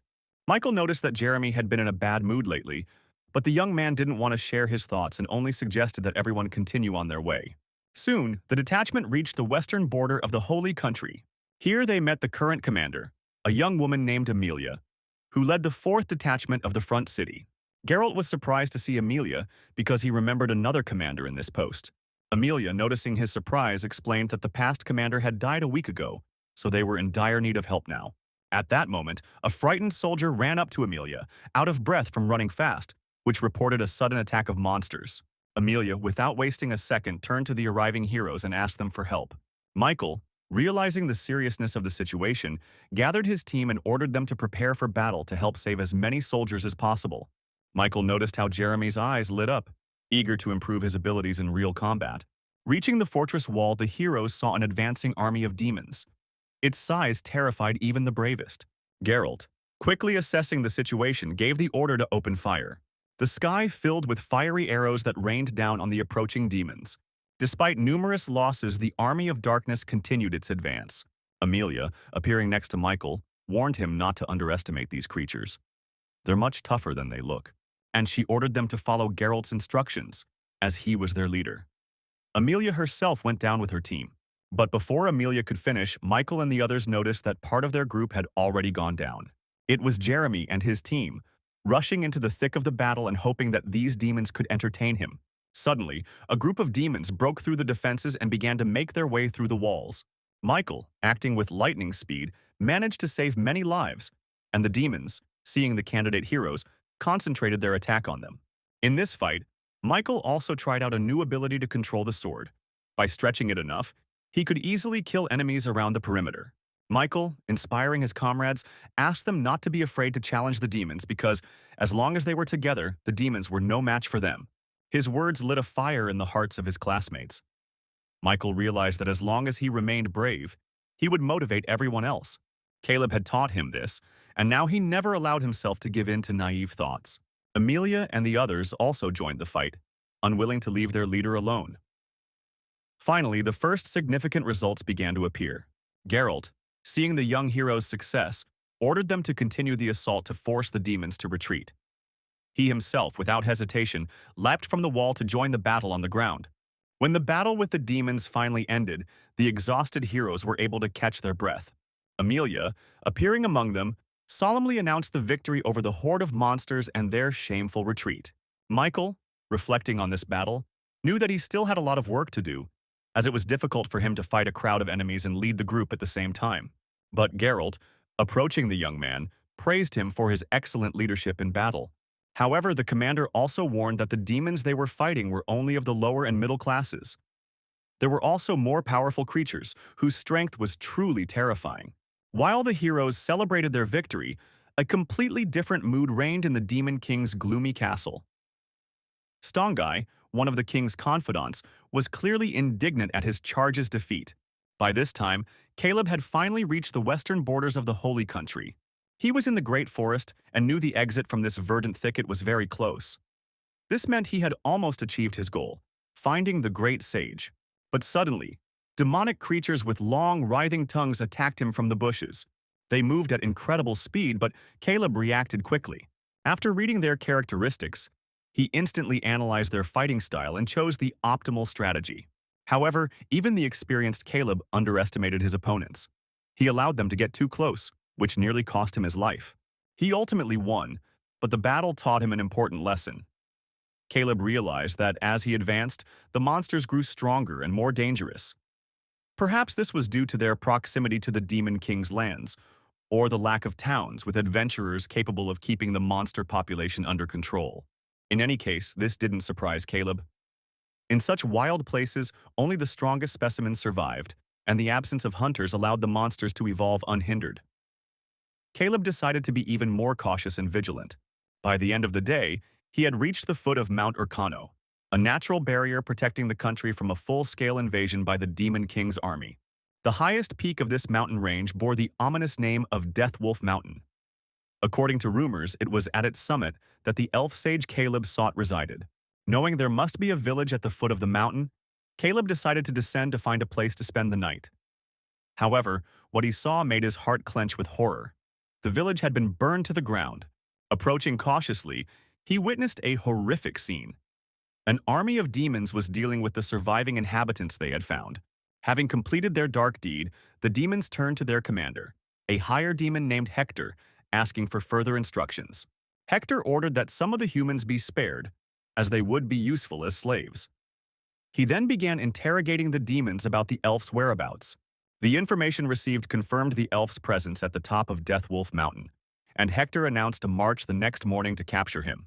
The demon commander noticed the concern of his subordinates over the deadly wolves on the mountain, which were uncontrollable and difficult to destroy. One of the demons lamented the lack of heavenly kings capable of taming even dragons, which would make their task much easier. Hector abruptly cut off the panicked talk, ordering the wolves to be killed if they could not be tamed, emphasizing the need to carry out the order. Caleb, watching what was happening, was amazed at the level of organization in the ranks of the demons and their discipline. The young man activated his appraisal ability and was surprised to discover that Hector belonged to a rare race of higher demons, few in number in the army. The demon commander, sensing someone's presence, ordered his soldiers to pursue the discovered spy. Caleb managed to escape thanks to his stealth skills, but as he left the ruined village, he saw the locals tied up.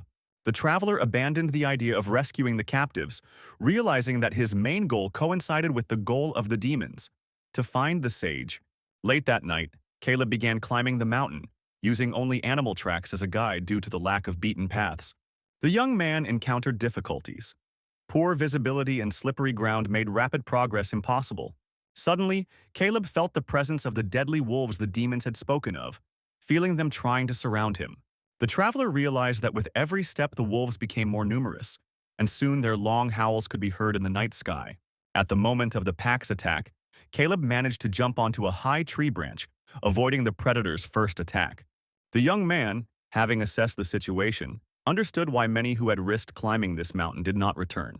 Suddenly, one of the wolves struck the tree trunk with incredible force, splitting it and forcing Caleb to seek new shelter. The traveler, falling, used a new skill.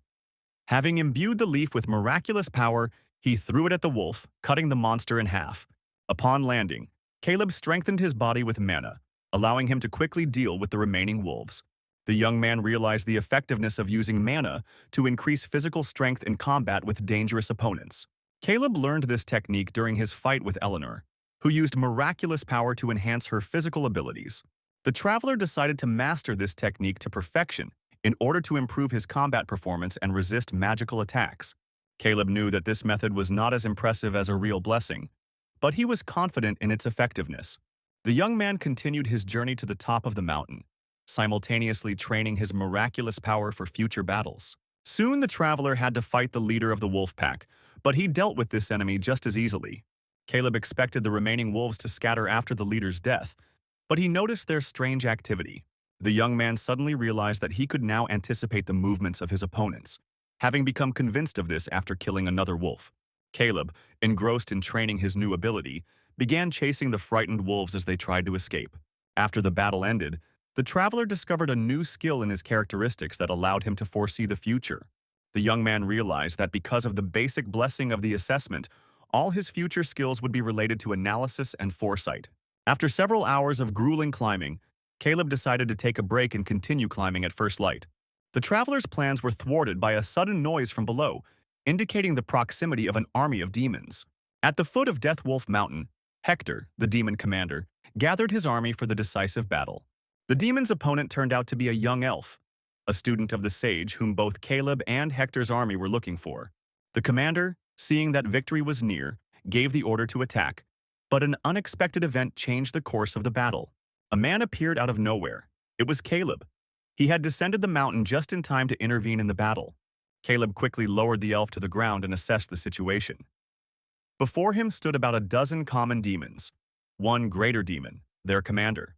Covering the girl with himself, he explained that he needed her to meet with the sage. After quickly scanning her abilities, Caleb learned that she was half-elf and had magical powers. Hector, without changing his plan, ordered everyone to attack, even despite the appearance of a new enemy. Caleb knew he had to save the elf to win the sage's favor, as he had to defeat all those demons. The fight turned out to be surprisingly easy thanks to his ability to foresee. Caleb skillfully dodged attacks and delivered precise counterstrikes, not allowing his opponents to touch him. However, he didn't know how long the effect of this blessing would last and how much time he had left. Hector, realizing the danger of the enemy in close combat, ordered the demons to attack with magic. Caleb braced himself for the worst, but the elf reacted just in time, dispelling the magic with her air spirit. This secret technique, mastered only by elves, surprised even Caleb. Maya, that was the elf's name, explained that thanks to Caleb's help, her spirits were able to regain their strength for the attack. By this point, the demon commander, enraged by the progress of the battle, decided to personally deal with Caleb, instructing the others to attack the elf. Caleb asked the girl to deal with the weaker demons while he dealt with their commander. Having received Maya's consent, he immediately rushed at Hector. The greater demon managed to repel Caleb's attack, but even he was impressed by the young hero's strength. Despite his skill, Caleb still took several hits from Hector. It was at that moment that he fully realized the power of greater demons. Hector even felt some pity for Caleb, realizing that if he were not human, he would have a much better chance of winning. After analyzing his opponent's abilities, Caleb realized that Hector's physical characteristics were at an incredibly high level. Even with foresight, a frontal assault was too dangerous. Caleb decided to resort to cunning. Hector, not giving Caleb a break, continued to attack. And despite the ability to anticipate the trajectory of the blows, Caleb barely had time to dodge. His body was too weak compared to the demon. However, he took advantage of Hector's momentary inattention to fire several bullets at him, aiming straight for the heart. Hector managed to dodge, but his legs were injured, slowing his movements. Caleb tried to take advantage of this again, but the demon was prepared for this turn of events. Realizing that he was out of ammo and had no other choice, Caleb decided to take a desperate step. He threw a grenade at Hector. The explosion engulfed the demon in flames. His minions rushed to help, but Maya's magic stopped them. The elf was amazed that a mere human could fight a greater demon on equal terms. However, Caleb understood that victory was still far away. He no longer had any ammo or grenades, and what he had already used was clearly not enough to defeat the greater demon. Hector, enraged by his opponent's strange weapon, launched a full-force attack. Caleb barely managed to dodge. Realizing he had one last chance, Caleb activated his weakness detection skill. Spotting a vulnerable spot on the demon's neck, he managed to deliver the finishing blow, slitting Hector's throat. The demon collapsed to the ground, bleeding profusely. The combination of foresight and weakness mapping proved incredibly effective, but the strain on Caleb's body was enormous. Immediately after the victory, the exhausted hero fell to his knees, unable to rise. Seeing the defeat of their commander, the demons, without grieving for long, decided to take revenge by attacking the exhausted Caleb. Maya, although she was exhausted and her spirits were tired, wanted to help the man who saved her life. Suddenly, a familiar voice was heard, ordering the huge salamander to burn all the demons. Turning around, Maya saw her mentor, the very same elven sage that Caleb was looking for. The sage, seeing the wounded Caleb, thanked him for saving her student. She introduced herself, jokingly adding that now she resembled less a great sage and more a pile of old bones that had retired. Although Caleb couldn't use his powers of appraisal, he could tell just how powerful the elf was just by her appearance. In his current state, he couldn't even dream of standing up to her. Caleb decided to be honest in his intentions. The elven sage herself suspected that the young man had come to such a remote place for a reason. She agreed to help him in gratitude for saving the student. Maya suggested continuing the conversation in their house, away from the blood-soaked battlefield, as she feared that predatory wolves might soon come running there, attracted by the smell. Looking at the elves walking ahead, Caleb realized that his risk had paid off. Now the sage was much more favorably disposed towards him. Finally, they came to the house located on the top of the mountain. Along the way, Caleb was surprised by the elf's choice of place of residence. She explained that she was tired of the worldly bustle. Even after leaving her post, many people sought her out to use her in their plans. Only the most talented, like Caleb, could reach her new refuge. But the sage was not a monster. Anyone who could conquer this mountain would be warmly welcomed into her home. Over a cup of tea, the elf asked Caleb about his wishes. He admitted that he was looking for a way to return to his home world, from where he was summoned as a hero candidate to destroy the Demon King. The sage wasn't surprised by these words. She had already heard about the summoning of the third generation of hero candidates. Caleb was only slightly surprised because the saint spoke about heroes, but he did not know that they were the third call. It turned out that the second call-up was carried out 5 years ago, and the first attempt took place 10 years ago. Both generations were completely defeated by the Demon King's army. After imposing a taboo on the summoning of heroes, Saint Eleanor decided to make a third attempt, despite the sage's opinion about the folly of entrusting the fate of the country to strangers. Caleb admitted that he killed Saint Eleanor to prevent further summonings of people from other worlds, agreeing with the sage's point of view. The elf was amused that the saint was killed by her own pawn, and she considered it karma. The sage informed Caleb that it was impossible to send him back home with her magic, which greatly disappointed the young man. The elf explained the lack of technology for returning heroes and people's lack of interest in this matter. The traveler remembered Eleanor's words and realized that the only way out was perhaps to defeat the Demon King. The sage suspected that among the demon's magical techniques, there might be a suitable way to return Caleb home. The elf, feeling indebted, promised to think of a way to help Caleb, despite the lack of information. Looking at the young man, the sage thought that he had every chance of defeating the Demon King. Caleb was reluctant to take on the task, but admitted that he would kill the Demon King if there was no other way. The elf, hearing the young man's serious tone, understood its unusualness and felt a cold emptiness growing within him. The traveler thanked the sage for his help and asked him to pass on information through the Adventurers Guild if necessary. Looking at Caleb leaving, the elf tried to understand whether she could trust such a strange young man. Maya interrupted the sage's thoughts, advising Caleb to take a shower after the grueling climb and battle with demons. The young man wanted to agree, but the sage surprised him with an unexpected offer. The elf suggested that Caleb take Maya on the journey, believing that the student would help him achieve his goal faster. The traveler explained to the sage his reluctance to take his noisy companion with him, although Maya herself was opposed to the idea. Despite the objections, their journey together to the eastern regions of the Demon Kingdom began. Caleb was amazed by the good weather in the Demon Lands, and Maya explained that these territories used to belong to the Holy Kingdom. The elf said that before the occupation, a large city surrounded by villages was located on the western slope of the mountain. The travelers were on their way to a former city that had now become a military base under the control of the Demon King's army. Caleb inquired about the fate of the local inhabitants who inhabited these lands before the demon invasion. Maya spoke sadly of the death of half the inhabitants, the enslavement of others, and the escape of the lucky few through the mountains. The young man realized that the idea of taking a girl with extensive knowledge about this world with him was not such a bad one.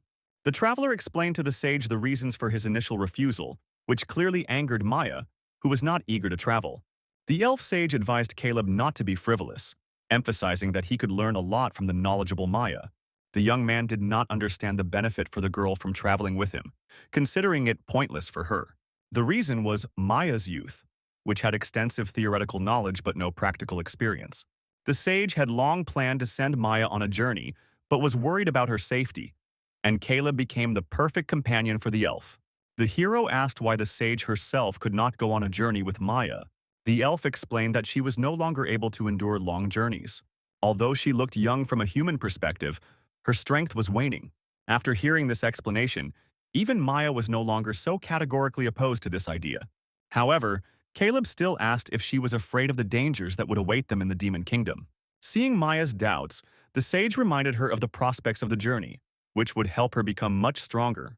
Hearing this, the young elf didn't think twice and agreed to go on the journey with Caleb. However, after just a day of travel, it became obvious how weak Maya really was. Despite her diligent training, she still had low stamina, as she was a mage and not a warrior. Eventually, Caleb had no choice but to make a stop to let Maya rest. The elf was surprised by this decision, because Caleb had previously sworn that he would leave her if she interfered with the journey. Caleb explained that if he'd really wanted to abandon her, he simply wouldn't have brought her along in the first place.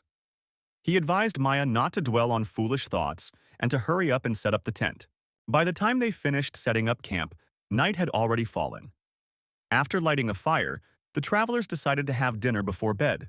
At this point, Caleb decided to have a serious talk with Maya. He warned the elf that he was ready to risk even his own life to achieve his goal. However, Maya had no such reasons, so he was interested in what prompted her desire to go with him. Maya shared that she initially wondered how to tell Caleb about her motivation, but was glad he initiated the conversation. The gist of her story was that she was born in an elven village that was destroyed by the Demon King's army. The demons, whose essence was chaos incarnate, swept away everything in their path, indiscriminately killing. As a result, Maya's parents and younger brother perished at the hands of the demons. The girl survived only thanks to her father's self-sacrifice, who distracted the demons. At that moment, she could only watch helplessly as her loved ones perished. After the demon army left, Maya, left alone, was doomed to die in the forest. However, she was found and raised by a mentor. This meeting determined the girl's destiny. She decided to become a mage. Maya accepted her mentor's offer, driven by the desire to gain the power to destroy demons. Every moment of that terrible night, imprinted in her memory, forced her to absorb all the knowledge that her mentor gave her and to train tirelessly for the sake of her revenge. The girl was ready to destroy with her own hands everyone who had taken her family from her. She even knew the names of her enemies. The first was Weinberg, one of the 4 heavenly kings of the Demon King's army, known as the Wind King. Caleb understood that Maya had come with him on this journey in hopes of finding traces of this demon. However, right now, he had no compelling reason to openly oppose the demons. This suited Maya even better, since before the mentor had categorically refused to let her go anywhere, but she allowed her to go with Caleb. The girl didn't understand the real reason, but her mentor probably had her own thoughts on the matter. Maya suggested that Caleb travel together quietly for a while, and then, if necessary, they could discuss further plans. Recalling their conversation before leaving, Caleb understood the meaning of the mentor's words about Maya's wayward nature and her belief that he could pacify the girl. Now it became clear to him why these words were said, because if Maya had traveled alone, she would certainly have died in search of revenge. Seeing the elf's seriousness, Caleb listened to her explanation that she was not going to drag him into her problems and wanted to handle everything on her own. It sounded dubious, considering the elf's powers, but Caleb decided to end the conversation and go to bed, since he had to get up early in the morning. That night, when Maya was already asleep, Caleb left the tent to think about the future. He knew that any of the 4 heavenly kings of the Demon King's army would be far stronger than the demon he had fought with just now. Therefore, he needed to become much stronger and in the shortest possible time. And although he had no reason to worry about it much yet, he felt that he would need this power very soon. At this time, on the western border of the Holy Kingdom, opinions were divided. Karl insisted that it was time to go on the attack. Many, although they understood his point of view, abandoned this idea, since they were not provided with a concrete plan. The final decision belonged to Amelia, who proposed attacking Fort Eris, formerly a human settlement. She sought to recapture it, as it was a vital strategic point for the enemy. Gerald tried to convey that this operation would be too dangerous. Until now, they had only been on the defensive, and a sudden attack seemed unwise to him. Karl just chuckled, stating that the captain of the 8th Squad was scared, and ordered him to control himself, since he was the one in charge of the hero candidates. Finally, Amelia made her final decision. She believed that by now, the enemy would have let their guard down and wouldn't be expecting an attack. So she turned to Michael, who was just waiting for the order from the leader of the 4th Squad to go into battle. The decision was made, and the surgery was scheduled for the next day. Although Gerald still felt Amelia was rushing things, he hoped everything would go well. Even though everyone looked confident, Amelia knew the plan seemed too risky. Michael tried to convince Emily that the best solution was indeed to attack now, while the enemy was recovering. But Gerald knew that everyone around him was currently relying too much on the strength of the hero candidates, which was why they were so insistent on attacking. In the end, they had no other choice. Gerald promised that he and his squad would support the candidates with all their might, but ultimately, the main striking force lay with the combat squad. He agreed, although anxiety was building up inside him, but he had no choice, since they could not refuse to carry out the order. At dawn, the entire battle group began its attack. They set out with the first rays of the sun, since the demons could see well at night, and attacking at night would be reckless. Mentally rehearsing the plan, Michael ordered the strike force to concentrate on eliminating the local leader while the main force was distracted. At that moment, a knight approached Gerald, warning him that they needed to begin their operation. Finally, the team of candidates moved into battle. At this time, the 4th Squad was already distracting the demons outside. In this way, The hero candidates were able to sneak inside the tower unnoticed and quickly clear their way, killing low-level demons. Although everything was going easy for Michael so far, Gerald advised them to remain vigilant, as their leader would be much stronger than the average demon. But at that moment, the candidates were surrounded on all sides, and so Gerald decided to cover them and ordered his squad to go on the offensive. At this time, the hero candidates began to make their way forward, getting ever closer to the leader. When they finally reached the next hall, the gates in front of them opened and they saw the main enemy. Stongai introduced himself as the Earth King, one of the 4 heavenly kings of the Demon King's army. Looking at him, Michael clearly understood that this was not just a status. An incredibly strong pressure was emanating from this demon. The Earth King, noticing the fear on the heroes' faces, suggested that they fight so that they could reveal their full power. Michael was very nervous, but he knew that if they lost now, they would let down everyone involved in the operation, so he forced himself to calm down with all his might. But they clearly underestimated the enemy. After the first few attacks, Michael was thrown back several meters, needing time to recover. He was replaced by Jeremy, who decided to use his explosion, but even from such a close attack, the Earth King managed to defend himself and even counterattacked. Looking at the heroes, the demon laughed, realizing that the current hero candidates were not capable of anything at all, after which he decided to use his magical ability, and stone golems began to appear from the ground. The golems moved quite slowly, so the mages decided to attack them. Magic attacks were indeed effective against these golems, but the difficulty was that after each attack they were restored and reassembled. Less powerful mages and fighters could be harmed, so Caroline tried her best to stop these golems in order to save her classmates. Looking at this horrific battle scene, Michael and Jeremy realized they had no chance. They urgently needed to change their strategy. Ray then stated that the only way to defeat the golems would likely be to kill the mage who created them. He decided to have a team of mages deal with the stone golems so that the stronger students could attack the Earth King himself. Michael and Jeremy rushed to attack the Earth King to deal with him, but the demon was only amused by their naivety. They clearly underestimated him, so he used earth magic against the approaching enemies. While Michael and the others were fighting one of the 4 heavenly kings, Caleb and Maya arrived in the city of Neutrat, which had been captured by the Demon King's army. Maya had no idea they'd have to use the sewers to get into the city. She didn't like the smell at all, but Caleb reassured the girl, saying that they had already passed the city walls and would soon be able to go outside. It was dangerous to go through other passages, as the demons could see in the dark, and the city was surrounded by open fields. Furthermore, the large border towns had strong defenses, so they wouldn't have gotten through otherwise. A staircase appeared in the distance, and Caleb realized that they would now be able to get to the surface. Finally, they found a ladder that helped them reach the surface.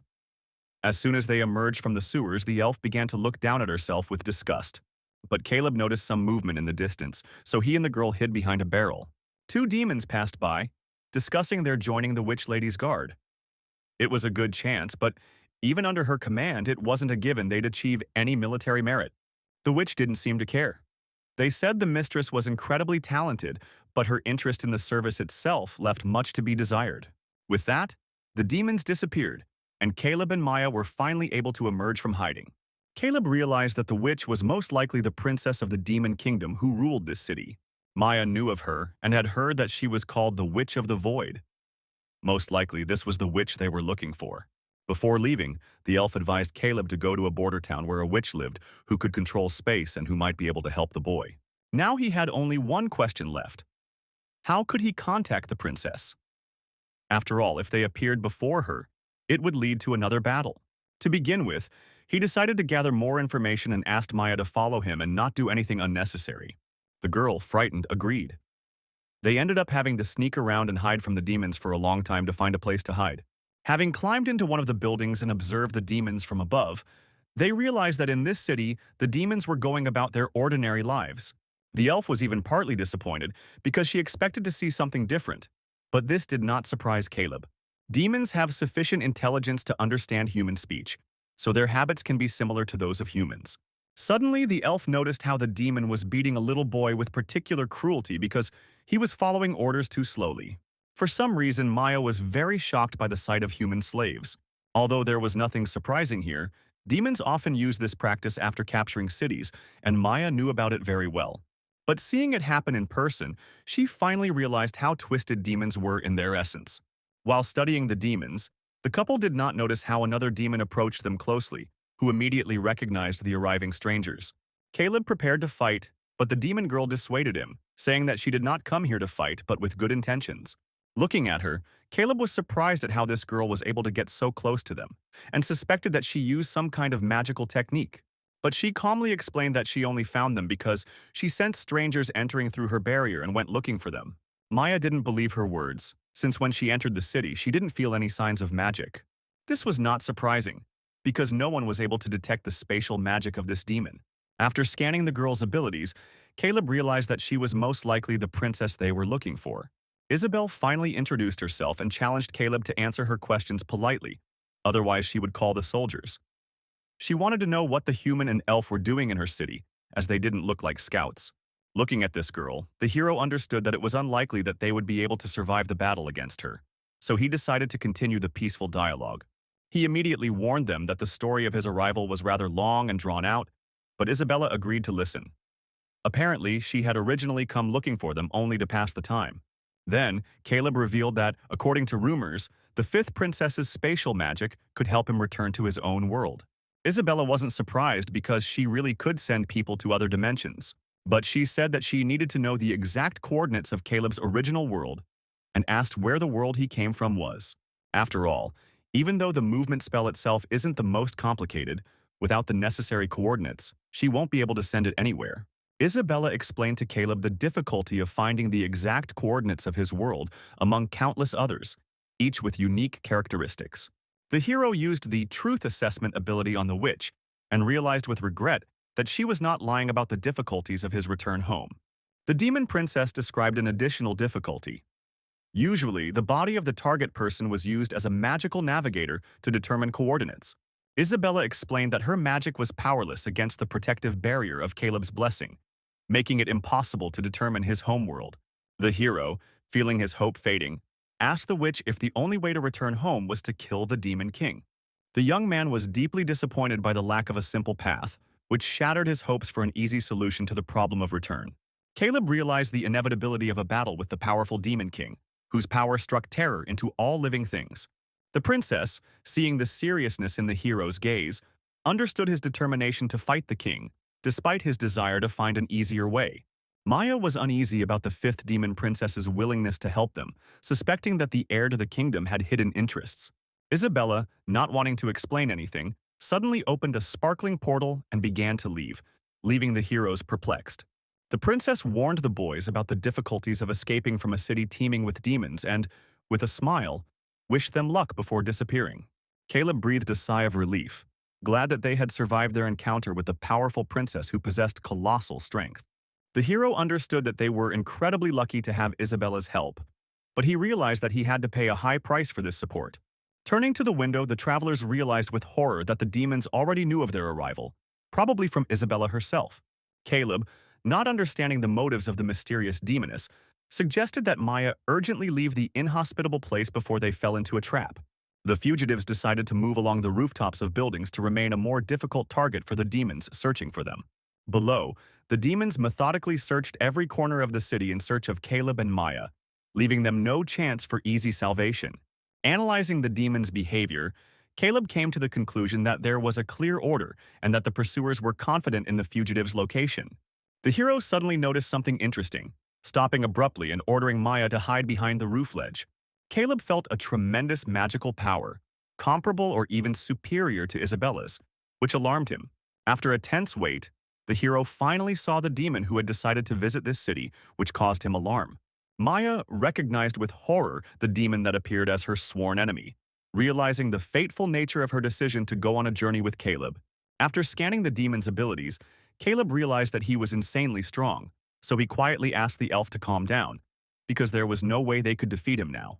Moreover, he finally understood who had discovered them. It wasn't the fifth princess who had revealed their location, but rather Winberg's wind technique that had helped locate them. But it seemed that the Heavenly King himself was little concerned about the presence of spies. He knew they would be killed immediately upon discovery. He was more concerned about the potential heroes sent to the front. Their commander, the Wind King, decided to remain here where he could be of more use, as he believed that leading the soldiers and reserves suited him much better. and did not want to risk leaving that task to others.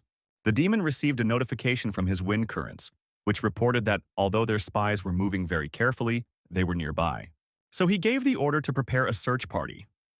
He was very interested in the people and the elf the witch had decided to hide, and he was eager to have some fun with these spies. Caleb and Maya had so far successfully managed to avoid detection, as the demons did not know their exact location.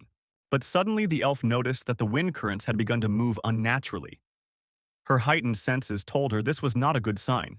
It became obvious that one of the heavenly kings had decided to use a wind attribute search, which could cause them a lot of trouble.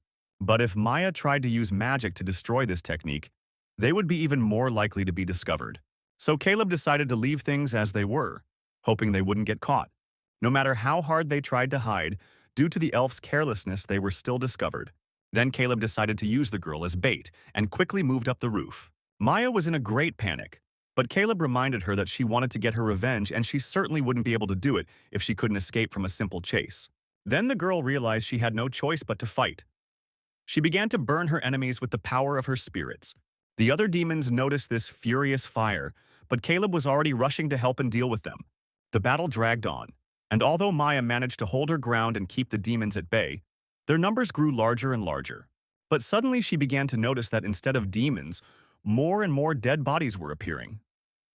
The reason for this was Caleb, who had quietly snuck up behind her and was delivering lightning-fast blows. With the help of the wind currents, Winberg realized that the search party had suffered huge losses, and since they were able to drive the spies into a trap, he decided not to increase the death toll any further, but to deal with the fugitives himself. As Maya fled, she felt a gust of wind that clearly tinged with alien mana. This was followed by powerful attacks that they barely managed to fend off. Finally, they spotted Winberg hovering in the sky. Realizing that they could not avoid a direct confrontation, Caleb asked Maya to prepare to carry out her long-awaited revenge. The girl was already ready for this because she had imagined this moment for at least 10 years, training and preparing for it every day. But Caleb knew for sure that if the battle dragged on, they would definitely lose. So they had to deal with Winberg as quickly as possible, preferably with one decisive blow. Maya understood this well, so she immediately prepared a powerful wind spirit magic to knock Winberg out of the sky. The demon felt that his opponents were either too brave or too stupid to understand that he was one of the 4 heavenly kings who could not be defeated in his native element. Taking advantage of the moment while Winberg was fending off Maya's powerful spell, Caleb decided to get closer to the man to strike in close combat, but his attack was quickly stopped by Winberg's magic. The demon explained with a grin that his searching wind spell wouldn't miss even the slightest movement, so Caleb wouldn't be able to take advantage of its blind spots. This was a serious problem for the hero, as the Winberg wind current was a natural enemy for his killing techniques. Maya quickly realized this, so she decided to take on this task herself, manipulating the wind. She knew for sure that the search technique worked through subtle manipulation of air currents, but if she were to constantly interfere with these currents, it would completely destroy Winberg's technique. Even Winberg was surprised that the girl knew how his magic worked. It seemed odd for an ordinary elf. Caleb, however, was amazed at how much the thirst for revenge affected Maya, who so quickly pulled herself together and demonstrated incredible abilities. Thanks to Maya's support, Caleb managed to get close to the enemy, but at that moment Winberg soared into the sky, preventing the hero from striking. However, Maya quickly noticed this and lifted Caleb with her wind currents. He rushed straight towards the enemy. Once close enough, Caleb used his special tactic of anticipating and mapping the enemy's weak points. He was ready to deliver a precise blow, but at some point his technique suddenly faltered. Winberg managed to avoid the attack, though he was surprised that someone had forced him to draw his weapon. While fending off the demon's precise attacks, Caleb realized that he had used his precognition too early and had put himself in a serious situation. But the elf managed to distract the demon with earth magic in time, and then return Caleb to a safe distance. Seeing the scale of the earth attack, Winberg realized that if that huge rock were to fly at him, even his wind magic would have a hard time deflecting it. The elf in front of him was clearly not simple, which seemed strange, considering that the elf village had been destroyed long ago. Winberg realized that Maya was the last survivor of the elven village and began to laugh maliciously, remembering the day of the massacre of the inhabitants. The demon was especially amused by the fact that each elf was fighting not for his own life, but for the lives of his loved ones, begging to spare at least one. Maya lost her temper at these words, But Caleb brought her to her senses in time, reminding her not to succumb to provocations. The hero frantically thought about tactics to defeat the enemy with effective attacks for both long-range and close combat. Winberg continued to mock, amazed at the resilience of his opponents, especially considering that the boy was a simple man. The demon suddenly realized that Caleb must be the new hero candidate, but he didn't consider him a serious threat. The young man was nervous, realizing that his premonition would last no more than 3 minutes, after which they faced imminent death. Maya, her eyes lit up with determination, asked Caleb to help her by telling her that she had a plan of action. The elf sent Caleb on a wind current towards the enemy, while simultaneously using earth magic to distract Winberg. Huge boulders of stone rushed towards the demon, allowing Caleb to get as close to the enemy as possible. The hero, covered by Maya's attacks, managed to attack the demon, aiming at his hand, and take the enemy's blade. Caleb moved to the roof of the building before the stunned Winberg could get his bearings, and Maya continued to attack the demon. Winberg stood up again, surprised that anyone thought it possible to defeat one of the heavenly kings with ordinary earthly magic. Despite the demon's loud words, Caleb understood that everything was going according to his original plan. Maya spoke about the demon's weakness to earthly magic and proposed a plan of action to eliminate him. The hero approved of the elf's plan, but asked her to do everything possible so that he could get closer and take Winberg's sword. Neither the demon nor the elf understood why Caleb needed a weapon he didn't know how to use. To the enemy's surprise, the hero felt more confident with a sword in his hands and was able to get close to Winberg. The demon noticed that Caleb's movements had become sharper and more precise, like those of an experienced swordsman. Winberg was taken aback by the surprise and left himself open to attack, allowing Caleb to strike with lightning speed and decapitate him. As he fell, the demon didn't understand how he had lost this fight and why the guy suddenly started moving like an experienced swordsman. It turned out that it was all thanks to Caleb's blessing of copying, which allowed him to copy one skill of another person upon personal observation. The hero first used this power by copying Winberg's fencing style, which became his trump card, but an uncertain one. It became clear that the current candidates for heroes were stronger than their predecessors and were rightfully considered humanity's best hope. Caleb told the dying Winberg that he received his power after battling his apprentice Hector. The defeated demon finally realized that his foolish disciple had unknowingly helped their common enemy survive with his death. Breathing heavily after the battle, Caleb and Maya realized the power of the 4 heavenly kings and the battles the hero would have to face with the remaining demons. Besides the heavenly kings, there was also the demon king, who surpassed all others in strength, and his children, like the mysterious Isabel. Caleb knew that it was too early for him to fight them, as he was too weak for it. Maya was still recovering, not believing in the defeat of her sworn enemy and the accomplishment of the long-awaited revenge. The elf was sure that she would have to sacrifice herself to win, but everything ended unexpectedly and almost unbelievably. Despite the irreversibility of the deaths, Maya felt a long-awaited peace, freed from the heavy burden of the past. Caleb sincerely thanked the girl for her help, without which he would have lost, and acknowledged her undeniable strength. Maya understood that it was Caleb who deserved gratitude, because without his resourcefulness and courage, she would not have been able to cope with a powerful enemy. The elf was glad that she listened to her wise mentor and went on a journey with Caleb, avoiding a senseless death alone. The girl realized that the insightful sage had probably foreseen this and therefore insisted on their journey together. Maya didn't know what to do next, because her life's purpose had been achieved, and now she had to look for a new meaning. The elf, being a half-breed, understood that her life would not be as long as that of her mentor, but she still had time. The girl decided to continue traveling with the hero, feeling an inextricable connection between their paths and preparedness for the upcoming dangers.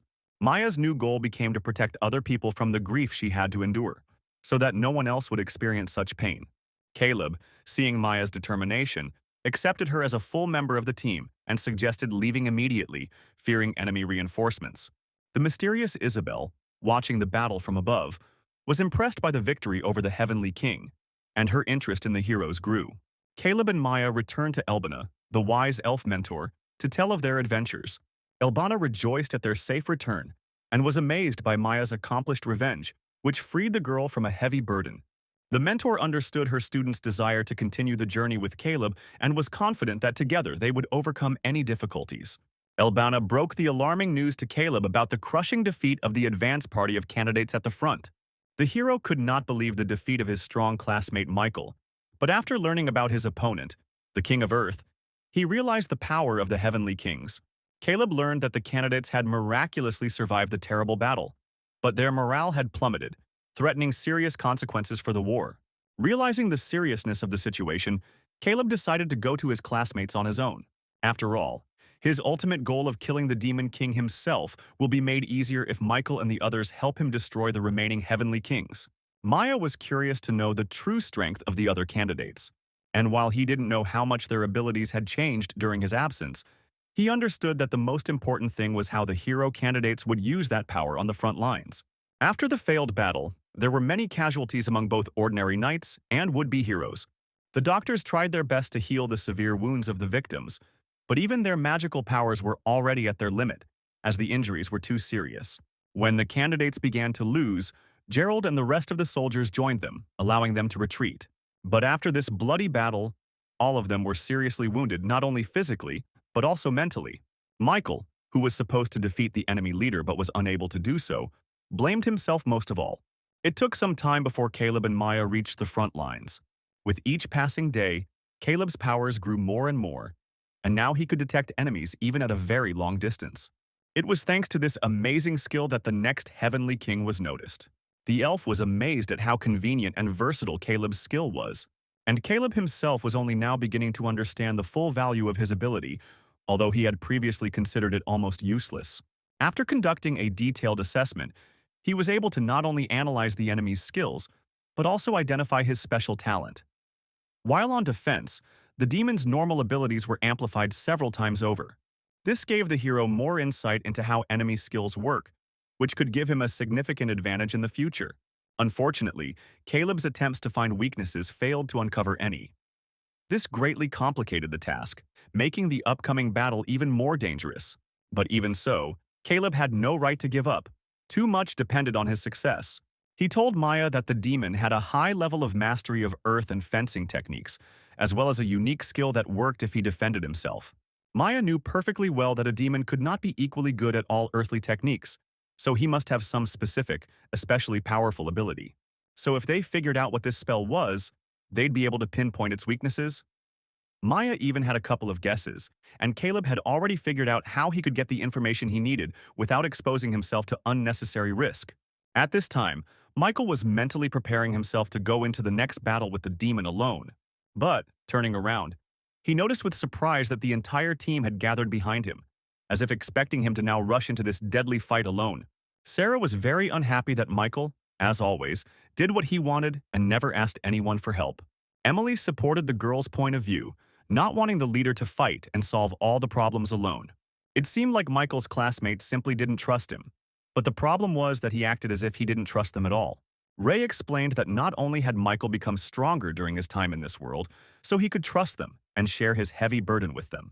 At this point, Jeremy also appeared, wanting Michael to trust him more in the next attack and allow him to attack more freely with his powerful explosion. Jeremy admitted that he couldn't handle this demon alone, so he wanted to join the clan in order to defeat the enemy together. His classmates were shocked that the usually independent Jeremy agreed to work with someone on a team. And even Michael was so amazed by this that he agreed to accept the help of his friends and defeat the demons together, combining their powers. Watching from the sidelines, Caroline realized that, although her classmates had finally come together, they still didn't have any concrete plan to defeat the Earth King. But suddenly she heard a familiar voice, and looking around, she realized that Caleb had decided to visit them. The boy asked the girl to tell him everything she had learned during the battle with the Heavenly King. When she shared information that this demon could create and control golems. He didn't display any other abilities during the battle. Caleb realized that Maya was right, and the demon was only inclined toward this type of magic. He thanked her for the valuable information and was about to leave, but Caroline asked Caleb to join them in the fight. However, he knew that if he acted openly, he would create problems within the team due to his special status. So he promised to help them, but he would operate from the shadows, as always. This decision reassured Caroline, who understood the gravity of Caleb's situation. Over time, a group of hero candidates gathered together, training diligently and honing their skills before the next invasion attempt. This time, their ranks were swelled with new fighters, which gave them hope for success. Sarah was especially pleased, as her friends had finally recovered and were able to participate in battles with the combat unit. Although Sarah was still worried about why the girls suddenly changed their minds, and decided to join them. One of them explained that she saw how hard everyone was trying, and after a recent loss, she decided to join them to help. But that was only half the truth. 5 days ago, as she was returning home after another tiring shift as a waitress, she heard a familiar voice in her room. At this time, Caleb was waiting for her there, and he clearly frightened the girl with his unexpected presence. But she soon calmed down, recognizing him. Not wanting to drag out the conversation, Caleb explained that Michael and the others were currently fighting on the front lines. But in order for them to win, they needed the power to manipulate water. The girl explained fearfully that she was not in a combat squad, but Caleb knew for sure that she had a fighting spirit and that she could become an excellent fighter. The girl was afraid she wouldn't be able to handle this important mission and would only let everyone down if she joined. But this wasn't her true fear, merely a fear Eleanor had imposed on her. Now Eleanor was dead, and nothing could limit the girl's potential. Besides, enough time had passed for her mental wounds to heal. Caleb gently reminded her that now was not the time to continue playing the role of the awkward plate-smashing waitress. The hero understood that the girl was needed by Sarah and the rest of his friends, so he urged her to think carefully and join them. These words clearly convinced her far more than she expected. Although she was still surprised that Caleb was so considerate of his classmates' feelings. Besides, she had a feeling that Caleb would want to join them in this fight and become part of the fighting squad. But this opportunity was not available to him, so he promised that he would not abandon them and would act from the shadows. But now helping them win was part of his job to save this world. Remembering this conversation, the girl promised herself that she would try her best if her powers could really benefit the team and perhaps save someone's life.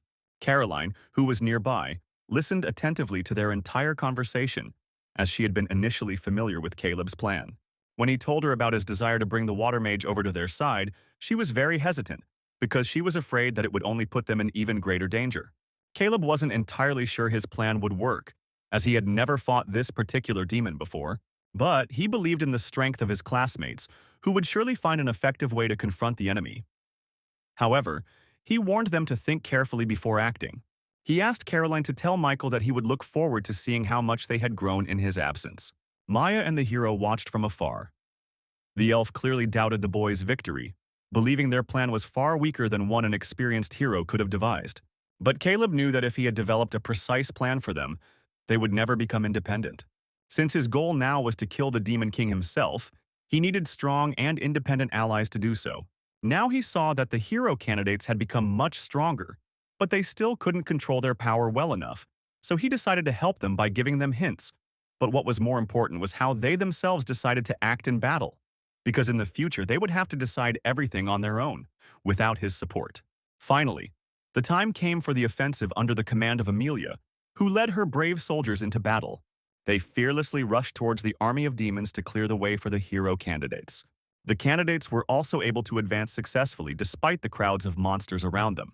But as soon as they got closer to the gloomy castle, they saw a demon waiting for them in one of the high windows, who clearly would not let them leave alive this time. However, the heroes had no intention of retreating.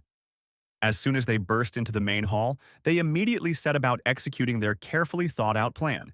Caleb and Maya had been closely monitoring the situation all this time and were keeping an eye on it, but were in no hurry to intervene, giving the hero candidates a chance to prove themselves. Finally, new participants entered the fray, and the ability to manipulate water proved especially useful, literally causing the stone golems to melt before our eyes. Moreover, in addition to the strong disciples, those who had previously been more afraid of encountering demons also entered the battle. Now, after defeating the golems, due to the fact that they were completely soaked in water, the stone creatures could no longer rise and made only pathetic attempts, which were not crowned with success. The demon was surprised to notice the strong influence of the water technique on the course of the battle, recognizing the new mage's invaluable contribution to the battle. Caleb, watching his comrades, felt pride and hope that they could overcome difficulties and save the world from darkness. Maya recalled information from ancient tomes about the effect of moisture on the control of golems, which turned out to be the key to victory. Michael, noticing the effectiveness of the tactic, ordered the mages to continue attacking the golems with water, clearing the way for the melee fighters. The massive water wave attack proved extremely effective, turning most of the stone creatures into shapeless heaps. According to plan, the remaining mages and melee fighters entered the battle, methodically finishing off the remaining golems. The demon was impressed by the change strategy and the coordinated actions of the hero candidates. However, The enemy knew that the golems were just a simple tool, and he had more powerful tricks up his sleeve. The demon summoned huge stone needles, demonstrating to the candidates the true power of the earth element. Many of the fighters panicked, but Emily demonstrated her telekinetic powers, stopping the flying boulders. With an incredible effort of will, the girl managed to take control of all the stone projectiles hanging in the air. The demon understood that Emily needed a huge amount of magical energy to counter his attack and control the earth. But by this point, Caroline had already entered the battle, observing the unfolding of events, gathered enough strength, and activated her magical control. Despite her opponent's impressive power, even he found it difficult to resist this mental influence. And although Caroline was only able to gain a couple of precious seconds, it was enough for Jeremy to get dangerously close. The demon, who had focused all his attention on Jeremy, whom he considered the main threat, completely overlooked the fact that there was another skilled melee fighter on the team. By this time, Michael had already quietly gotten close enough and raised his sharp blade for the decisive blow. But the demon, as if sensing danger with a sixth sense, drew his enormous sword at the last moment and stopped Michael's attack with a clang. Sparks flew from the clash of blades, and the air filled with the ringing of metal. Emily had been waiting for this moment. She instantly sent all the pent-up stones straight to their former master, turning them into a veritable stone storm. Moreover, a wind mage came to her aid, who began to combine an earth attack with sharp wind spears, creating a deadly whirlwind. And although the attacks were quite effective, the demon hadn't yet had time to reveal the true depths of his power. He defended himself against all these attacks with lightning speed, erecting a powerful stone wall. But even this seemingly impenetrable defense wasn't perfect. Water could still affect the soil from which the shield was made. The sodden ground, under constant attack, began to lose its firmness, becoming increasingly brittle and vulnerable. It was now easier for the heroes to break through this weakened defense. Having waited for the right moment, Michael and Jeremy attacked together, clearly catching the demon off guard. Their combined attack was so powerful and unexpected that even the powerful enemy couldn't fully repel it. Although the demon could still return to action now, he began to understand that if such devastating attacks continued, the hero candidates would truly defeat him. He decided that he would no longer waste his energy on defense, and all the colossal energy that he had previously invested in his defense, he was now going to direct into a destructive attack. Caleb, who remained unnoticed and closely followed the progress of the battle, had literally been waiting for this moment. At the right moment, he managed to notice his opponent's weak spot, which was open only for a split second, and all that was left for him was to attack the demon in time and unnoticed by the others, delivering the decisive blow. The classmates were in shock for a while, not believing their eyes, but after the first moments of numbness, they began to rejoice at their unexpectedness. But both guys, looking at the body of the defeated demon, clearly understood that they were not the cause of his death. At some point, Jeremy noticed a familiar dagger lying near the body. He knew perfectly well who this deadly weapon belonged to. Finally, Michael also noticed a barely noticeable crack in the ceiling. He instantly realized that Caleb had probably been hiding there all this time, carefully observing their fight and waiting for the right moment to intervene. But Michael didn't want to upset his classmates, who sincerely believed that it was their plan and efforts that led them to success. So he decided to remain silent and rejoice along with everyone else, allowing them to enjoy the moment of triumph. Besides, he finally truly understood the essence and importance of teamwork, because this time they succeeded not only because water magic had an advantage in battle. At the last moment, the enormous amount of magical energy that the demon began to release made Michael realize that they definitely could not cope with his true power. Most likely, Caleb understood this as well, which is why he decided to intervene to help them at a critical moment in the battle. Amelia noticed a fleeting sadness on Michael's face and tried to cheer him up so that he would join in the general rejoicing. Michael even wanted to tell her the truth that they hadn't really reached a level high enough to defeat such a demon on their own. But it seemed the girl didn't want to listen to him. She truly believed that they had defeated one of the 4 heavenly kings, and this belief gave her strength. Even when he tried to explain that the victory wasn't theirs alone, Emily playfully pushed him into a crowd of cheering classmates who began praising Michael for his excellent strategy and brilliant leadership. The same thing happened to Jeremy, who was surrounded by his teammates. They were ready to follow such a courageous leader to the ends of the earth, inspired by their shared victory. But they clearly saw that their commander was upset about something. They also noticed that the final blow had not been dealt to them, but they were not upset. After all, they understood that this was merely the finishing touch. They were the ones who did everything possible to corner the demon and prevent him from escaping. After a moment of joy, Michael gathered his courage and went to the highest tower of the captured fortress, and from there he ordered the remaining demons to surrender, as they would no longer be able to receive the protection of their fallen leader. Amelia, hearing this, joyfully announced to her exhausted but unbroken soldiers their long-awaited victory. Even Gerald, who was seriously wounded in this fierce battle, rejoiced with the others as never before in their common, hard-won victory. Caleb, watching everything that was happening from the side, realized that the battle was over and they could leave. But Maya, standing next to him, clearly saw that even despite the victory over the leader, the demons were still in the numerical majority. Caleb explained that the lack of a leader was no longer an insurmountable obstacle, as the demon troops moved forward mainly due to the charisma of their commanders. Maya recalled a similar situation after defeating Winberg, realizing the key weakness of the demon army: disorganization without a leader. The elf wondered if Caleb was happy with the outcome of events, since instead of training the candidates, he had to kill the demon himself, depriving them of the opportunity to test their powers. During the climax of the battle, the demon became particularly enraged, and many of the hero candidates could have died if not for Caleb's timely intervention. The elf noted with a smile that, despite all his outward cold-bloodedness, Caleb still turned out to be quite a caring person, willing to take risks for the sake of his comrades. Caleb didn't argue with that observation. His thoughts were already occupied by the remaining two demons of the four heavenly kings. Besides them, there were also the direct descendants of the Demon King, whose strength was unknown, but certainly surpassed that of ordinary demons. In order to reach the Demon King himself, Caleb still had to go through an incredibly long and dangerous path, full of surprises and deadly traps. Meanwhile, the demons managed to secure a new captive. She was a beast-class girl whose appearance in history could change the balance of power. The captive remained warlike and defiant, even in the enemy's lair, which was not surprising for a princess raised in the traditions of strength and courage. The capture of the Beastman princess could seriously change the balance of power in the war, putting their alliance under the control of the demons. The week following the assassination of Stongai, one of the heavenly kings, was marked by a sharp advance of the united human army, inspiring the people. The fame of the hero candidates grew with each passing day, turning them into a symbol of hope and resistance against a powerful enemy. The impressed king personally congratulated Michael as the leader of the squad of candidates for defeating the heavenly king.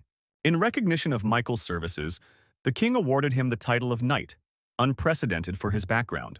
After the ceremony, Michael and Emily went to have tea with the commanders, who noticed the young hero's excitement. Gerald understood Michael's anxiety, given his non-aristocratic background and the painstaking preparations for the ceremony. Everyone was proud of Michael, who performed flawlessly at the ceremony, demonstrating his determination and ability to adapt quickly. Michael was afraid of making mistakes at the ceremony, fearing the king's wrath and removal from his new position. The hero realized the need for further training to properly fulfill the duty of a knight. Amelia reassured Michael by explaining that the real power in the country belonged to the church, not the knights. Michael became a holy knight and captain of the 11th Hero Squad, which the authorities had high hopes for.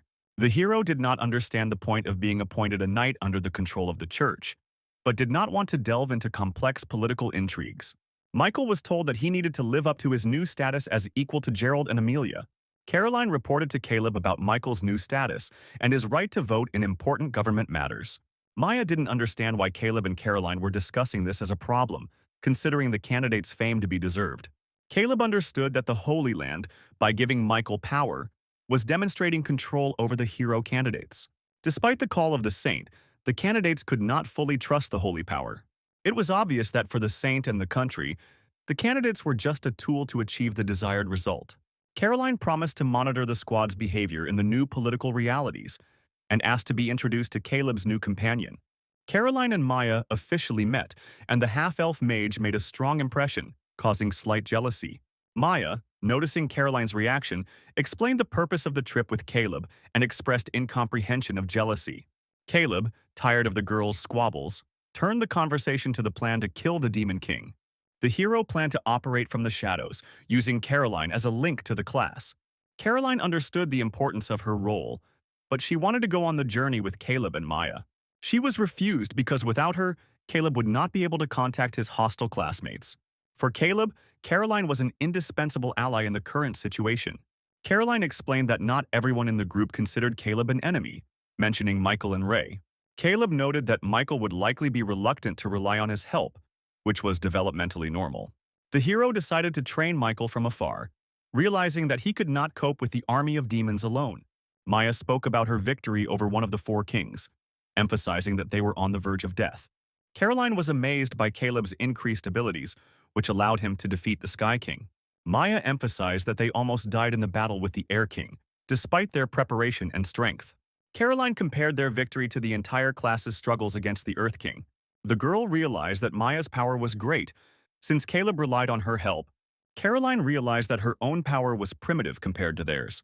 Caleb explained that the Heavenly Kings were not the main problem, and that there were stronger opponents in the demon army. The hero asked Caroline to improve herself and watch over her classmates and the sacred land. Caleb asked for regular reports, promising to do everything to destroy the Demon King. After saying goodbye, Caroline decided to become stronger so that she could be a useful ally in the future. After defeating the Heavenly King, the Holy Army launched a large-scale offensive. The 11th Detachment of Heroes broke through the front line, instilling hope in the hearts of the soldiers. The army recaptured the surrounding lands and the city of Neutrath in the Ergono Mountains.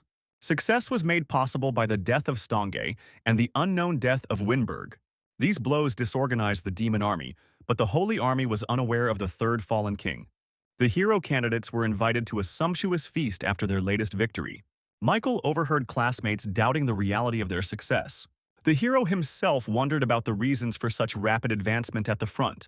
Unaware of Winberg's death, Michael suspected a possible demon trap.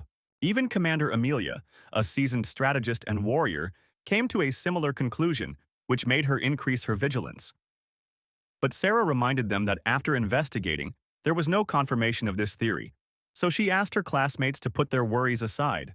And although everyone tried to follow Sarah's advice, Michael could not shake the thought that Caleb was somehow involved in this matter, who could influence the Demon King's army, bringing confusion into their ranks. Sarah was skeptical about the idea of traitor Caleb influencing the demon army. These words, thrown so casually and with obvious disdain, hurt Caroline deeply, and she could not restrain herself and decided to explain to Sarah and the others the truth that she knew. Her classmates froze in shock, gathered around Caroline and hungrily catching her every word. She explained that they were able to advance so easily because Caleb had personally killed one of the four heavenly kings, who was responsible for defending these lands. Michael, hearing this, believed it to be true. He had already recognized Caleb's remarkable abilities more than once and knew what he was capable of.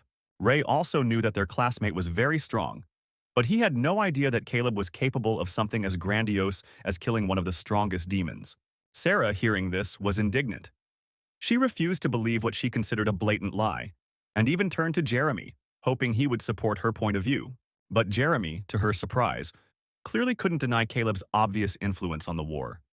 He chose to avoid a direct answer, which in itself spoke volumes. The only one who sided with Sarah was Amelia, who categorically refused to forgive the traitor, even though his help could have been decisive in this war. While the two girls continued to develop their thoughts, heatedly arguing with each other, Michael decided to take advantage of the moment and tried to find out more news from Caroline about Caleb.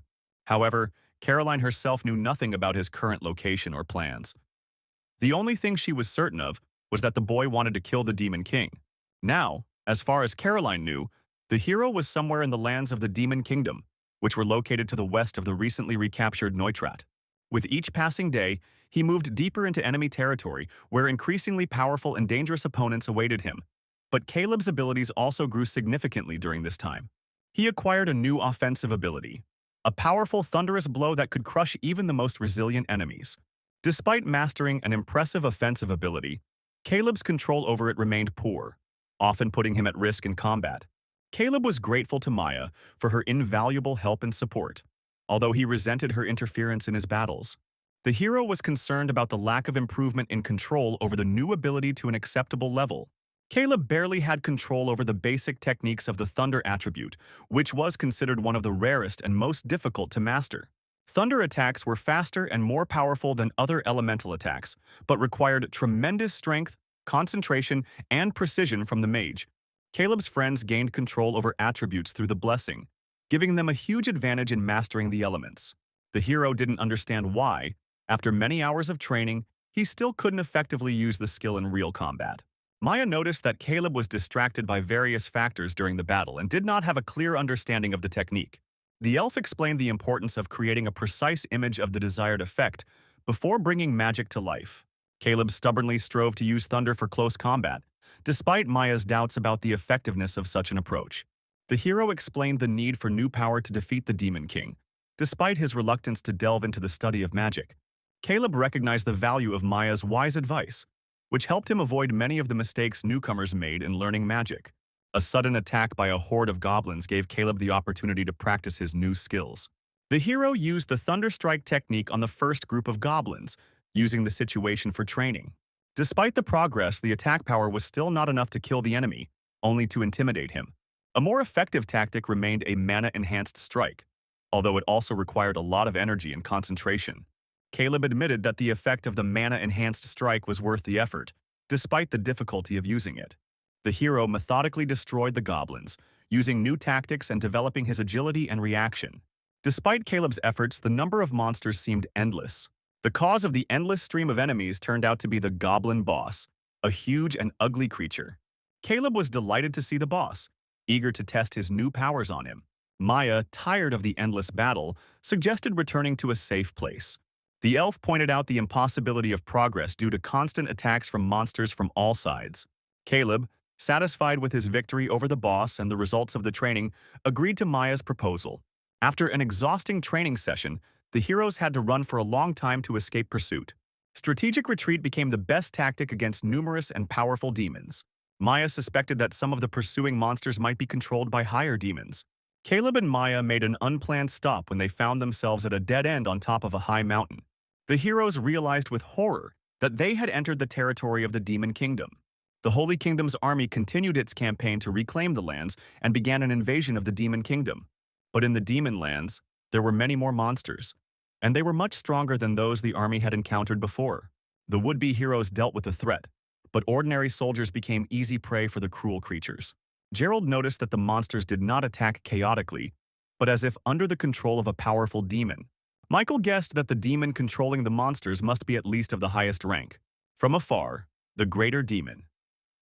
Elsa watched the battle, controlling all the monsters around her. Elsa was ready to use any number of monsters to destroy the human army. After wiping out most of the army, the demoness planned to send her elite troops. Michael, noticing the advance of the demons, signaled Amelia about the need for an immediate retreat. Despite a quick retreat, many ordinary knights died in the unequal battle with the demonic creatures. The demons rejoiced in their victory, hoping to stop any further attacks by the Holy Knights. The enemies were counting on the support of the Beastmen Alliance, which would deprive humanity of any chance of victory. The demons believed that the hero candidates would be unable to deal with the remaining enemies, especially with the support of the Beastmen.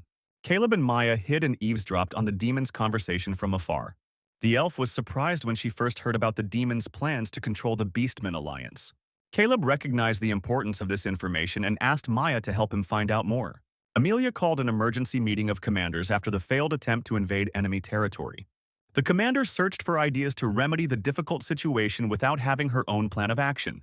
The main problem was considered to be the endless stream of new monsters, which made the invasion pointless. Another commander was worried about the unprecedented strength of the demon-tamed monsters. Gerald suspected that the monsters were being led by a particularly powerful and serious-minded demon. Michael noted the enemy's high level of strategy, suggesting that they had extensive combat experience. The scouts were sent into enemy territory to gather critical information. Amelia understood the risk of the mission, but considered it necessary to plan for the further offensive.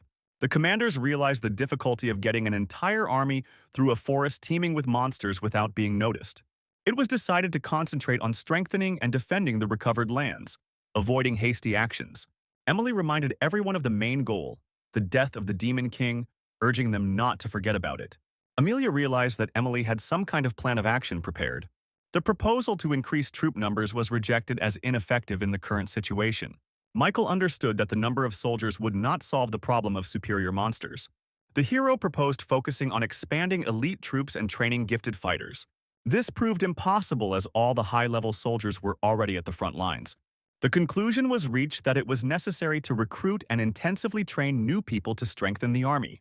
Michael realized that his team's goals were at odds with those of his superiors. The hero candidates were eager to kill the Demon King quickly, in contrast to the cautious plans of the commanders. Gerald noticed Michael's agitation and asked his opinion. Michael expressed dissatisfaction with the long-term plan, which conflicted with his desire to quickly return home. Amelia explained the need for a 2-year period to rebuild the army and prepare to confront the demons. The commander emphasized the difficulty of continuing the invasion under current conditions, despite the general desire for victory. Michael understood the command's arguments, but he doubted his classmates would agree with the long-term plan. The hero realized his comrades' desire to return home as soon as possible.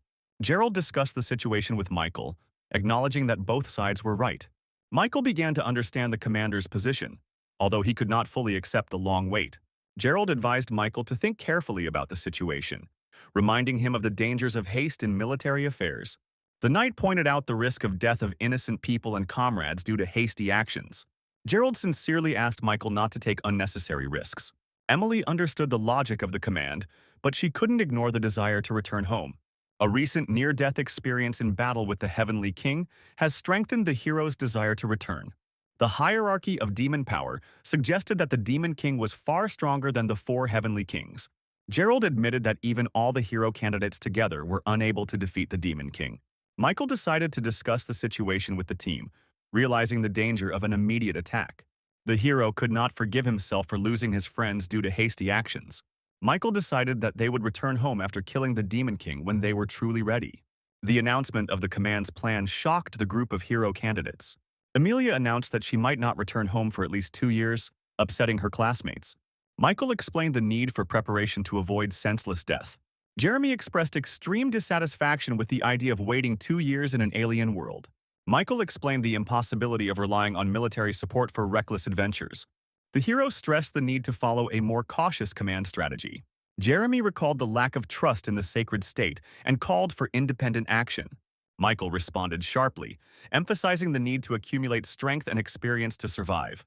Jeremy suggested using stealth and cunning instead of direct confrontation. He reminded them that their goal was to kill the Demon King, not to defeat the entire army. Michael pointed out the excessive risk of Jeremy's plan and the possibility of many comrades dying.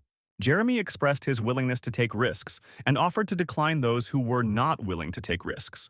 Michael countered, emphasizing the priority of all comrades' safety. The argument escalated into a physical altercation when Jeremy attacked Michael. Michael avoided the blow and tried to convince Jeremy again. The hero recalled his recent defeat at the hands of the Heavenly King, who was much weaker than the Demon King. Jeremy, unconvinced, prepared to attack again, but Caroline intervened with control magic. The girl scolded both of them for childish quarrels and demanded that they stop the conflict. Michael apologized for his behavior, realizing the argument was excessive. Jeremy surprised everyone by overcoming Caroline's magical control. After being released, Jeremy explained his position on the need for real battles to grow in strength. Some of his classmates began to lean toward Jeremy's side, seeing his determination as a way home. Most remained on Michael's side, understanding the risk of senseless death. For some, the prospect of 2 years in an alien world seemed unbearable. Sarah's friend unexpectedly supported Jeremy's position, wanting him to return as soon as possible. The girl explained that her sick mother was left alone without support. It turned out that some had compelling reasons to rush home, including caring for younger relatives. Michael realized the gravity of the situation and the beginning of a split in the group. The group was split. Half supported Michael, half leaned towards Jeremy's plan. Jeremy announced his departure and almost half the group decided to follow him. Caroline wavered between wanting to return to her grandfather and asking Caleb to support Michael. That night, when Jeremy and his team had already prepared all their things to set off on a dangerous journey, an unexpected event occurred. When it seemed like it was time to leave, Caleb suddenly approached Jeremy and asked him to step aside for an important conversation. Many of his classmates, as soon as they saw Caleb, immediately began to become indignant, surprised by his sudden appearance, but realizing that it was night and they needed to avoid unnecessary attention from the guards, everyone had to quickly calm down to listen to what Caleb had to say. Jeremy, clearly impatient and wary, immediately made it clear they didn't have much time. He demanded that Caleb quickly explain the reasons for his unexpected arrival. Without further ado, Caleb announced that he had come to ask Jeremy for help. It turned out that long before this, Caleb and Maya had witnessed a split in the group of hero candidates. Caleb admitted that he understood the positions of both groups perfectly well. He agreed that Michael was right that they alone could do little against a powerful enemy, but at the same time he understood that simply following the decision of the sacred state and waiting 2 years was also unacceptable. Caleb agreed with Jeremy's position, acknowledging that they truly couldn't wait 2 years and risk losing contact with their world. However, he also noted that Jeremy's plan to act immediately was too reckless and could destroy him and his entire team. Instead, Caleb proposed a third option. He already had 3 potential ways to turn the situation in their favor, and he wanted to discuss them with Jeremy and the others. Caleb's first suggestion was to leverage Caroline's power at the top of the government. However, he acknowledged that implementing this plan would be quite complex and risky. While they could force the Holy Army to act as they needed to in order to achieve their goal of returning to their world, the consequences of such interference could be serious. Besides, Caleb doubted that Michael, who was still kind-hearted enough, would agree to such manipulation. The second option involved implementing Jeremy's idea of fighting not directly, but trying to destroy the Demon King from within his kingdom. According to Isabella's words and the information gathered, all was not well in the Demon Kingdom either. By infiltrating deeper into the country, they could have tried to spark a civil war or found allies among those dissatisfied with the king's rule. However, knowing Jeremy's abilities very well, Caleb seriously doubted that he would be able to implement such a complex plan without support. The third method, which Caleb believed to be the most promising, required using all the information he had collected. At best, they would have been able to secure the support of other forces, such as the Beastmen. With their support at best, the Holy Army would have been able to act more confidently and not have to wait 2 years to build up its forces. Finally, Caleb told Jeremy his plan and explained that the daughter of the leader of the Kushka race of beastmen had been captured by the demon army. From what he knew, this princess was extremely important to her people. They learned this while torturing several soldiers from the Demon King's army, and Caleb could guarantee that the demons had not lied to him. Many were shocked to hear the torture Caleb subjected demons to extract the information he needed. Even more shocking was the calm way he spoke about it. But Jeremy still couldn't make the connection between the Beast Princess and the battle against the Demon King. Caleb explained that there was a large Beastman state in the south. They prefer to remain neutral and have not yet intervened in the conflict between humans and demons. Jeremy realized that Caleb was going to ask the Beastmen for help, but he doubted that such a bunch of cowards who were afraid of demons like fire would agree to help them. But Maya knew that the Beastmen soldiers were much stronger than Jeremy could imagine. They have excellent physical fitness and heightened senses, and have repeatedly repelled the Demon King's army's attempts to occupy their lands. Jeremy didn't understand why the Beastmen had decided to remain neutral with the demons, and what had stopped them from attacking the Demon Kingdom and destroying it. The elf explained that despite the Beastmen's strength, they were still not strong enough to completely destroy the Demon King's army. Moreover, the demons' main forces were focused on humans. But Caleb knew that if the Beastmen and the Sacred State united, they would have a much better chance of victory. Finally, the classmates understood the reason why Caleb was talking about the Beastman princess, and that he wanted to save the princess in order to use her as an advantage in negotiations with the Beastmen. They were right, because now that they knew the route the princess was being taken and how many guards were around her, he wanted to use Jeremy and his team as bait. The explosion is intended to attract the enemy's attention and cause confusion in their squad, while Caleb, as usual, will operate in the shadows. The plan was clear and logical enough, but several questions remained. The classmates did not understand why the Sacred State had not yet united with the army of Beastmen. Maya explained that the Beastmen disliked the demons primarily because the demons looked down on everyone. But in the past, Beastmen suffered discrimination and persecution from humans, who called them subhumans. The exiled Beastmen formed an alliance, and naturally they do not want to have anything to do with humans. The classmates doubted that they would be able to form an alliance with the Beastmen, given the complexity of their relationship with the Holy Country. This is precisely why Caleb needed some kind of trump card, and in a sense, kidnapping the princess was a huge stroke of luck, especially considering that she was captured by the Demon King's army. Maya explained that the Beastmen valued blood ties, so if they saved the princess, the Beastmen would at least agree to negotiate with them. After his classmates had heard the gist of the problem and fallen silent, Caleb asked if they were willing to try his plan. As if they continued to sit idly by, nothing would change anyway. Jeremy clearly didn't trust Caleb, as he was always showing up out of nowhere at the right time to try to solve their problems, and always acting like he knew everything better than anyone else. Seeing his leader's anger, his friend asked that, despite his anger, Jeremy not forget that not only the outcome of the battle, but perhaps even the preservation of all their lives would depend on his decision. Understanding such a responsibility, Jeremy knew that in fact he had no chance to abandon such a well-thought-out plan, and he agreed to follow Caleb and help him in implementing it.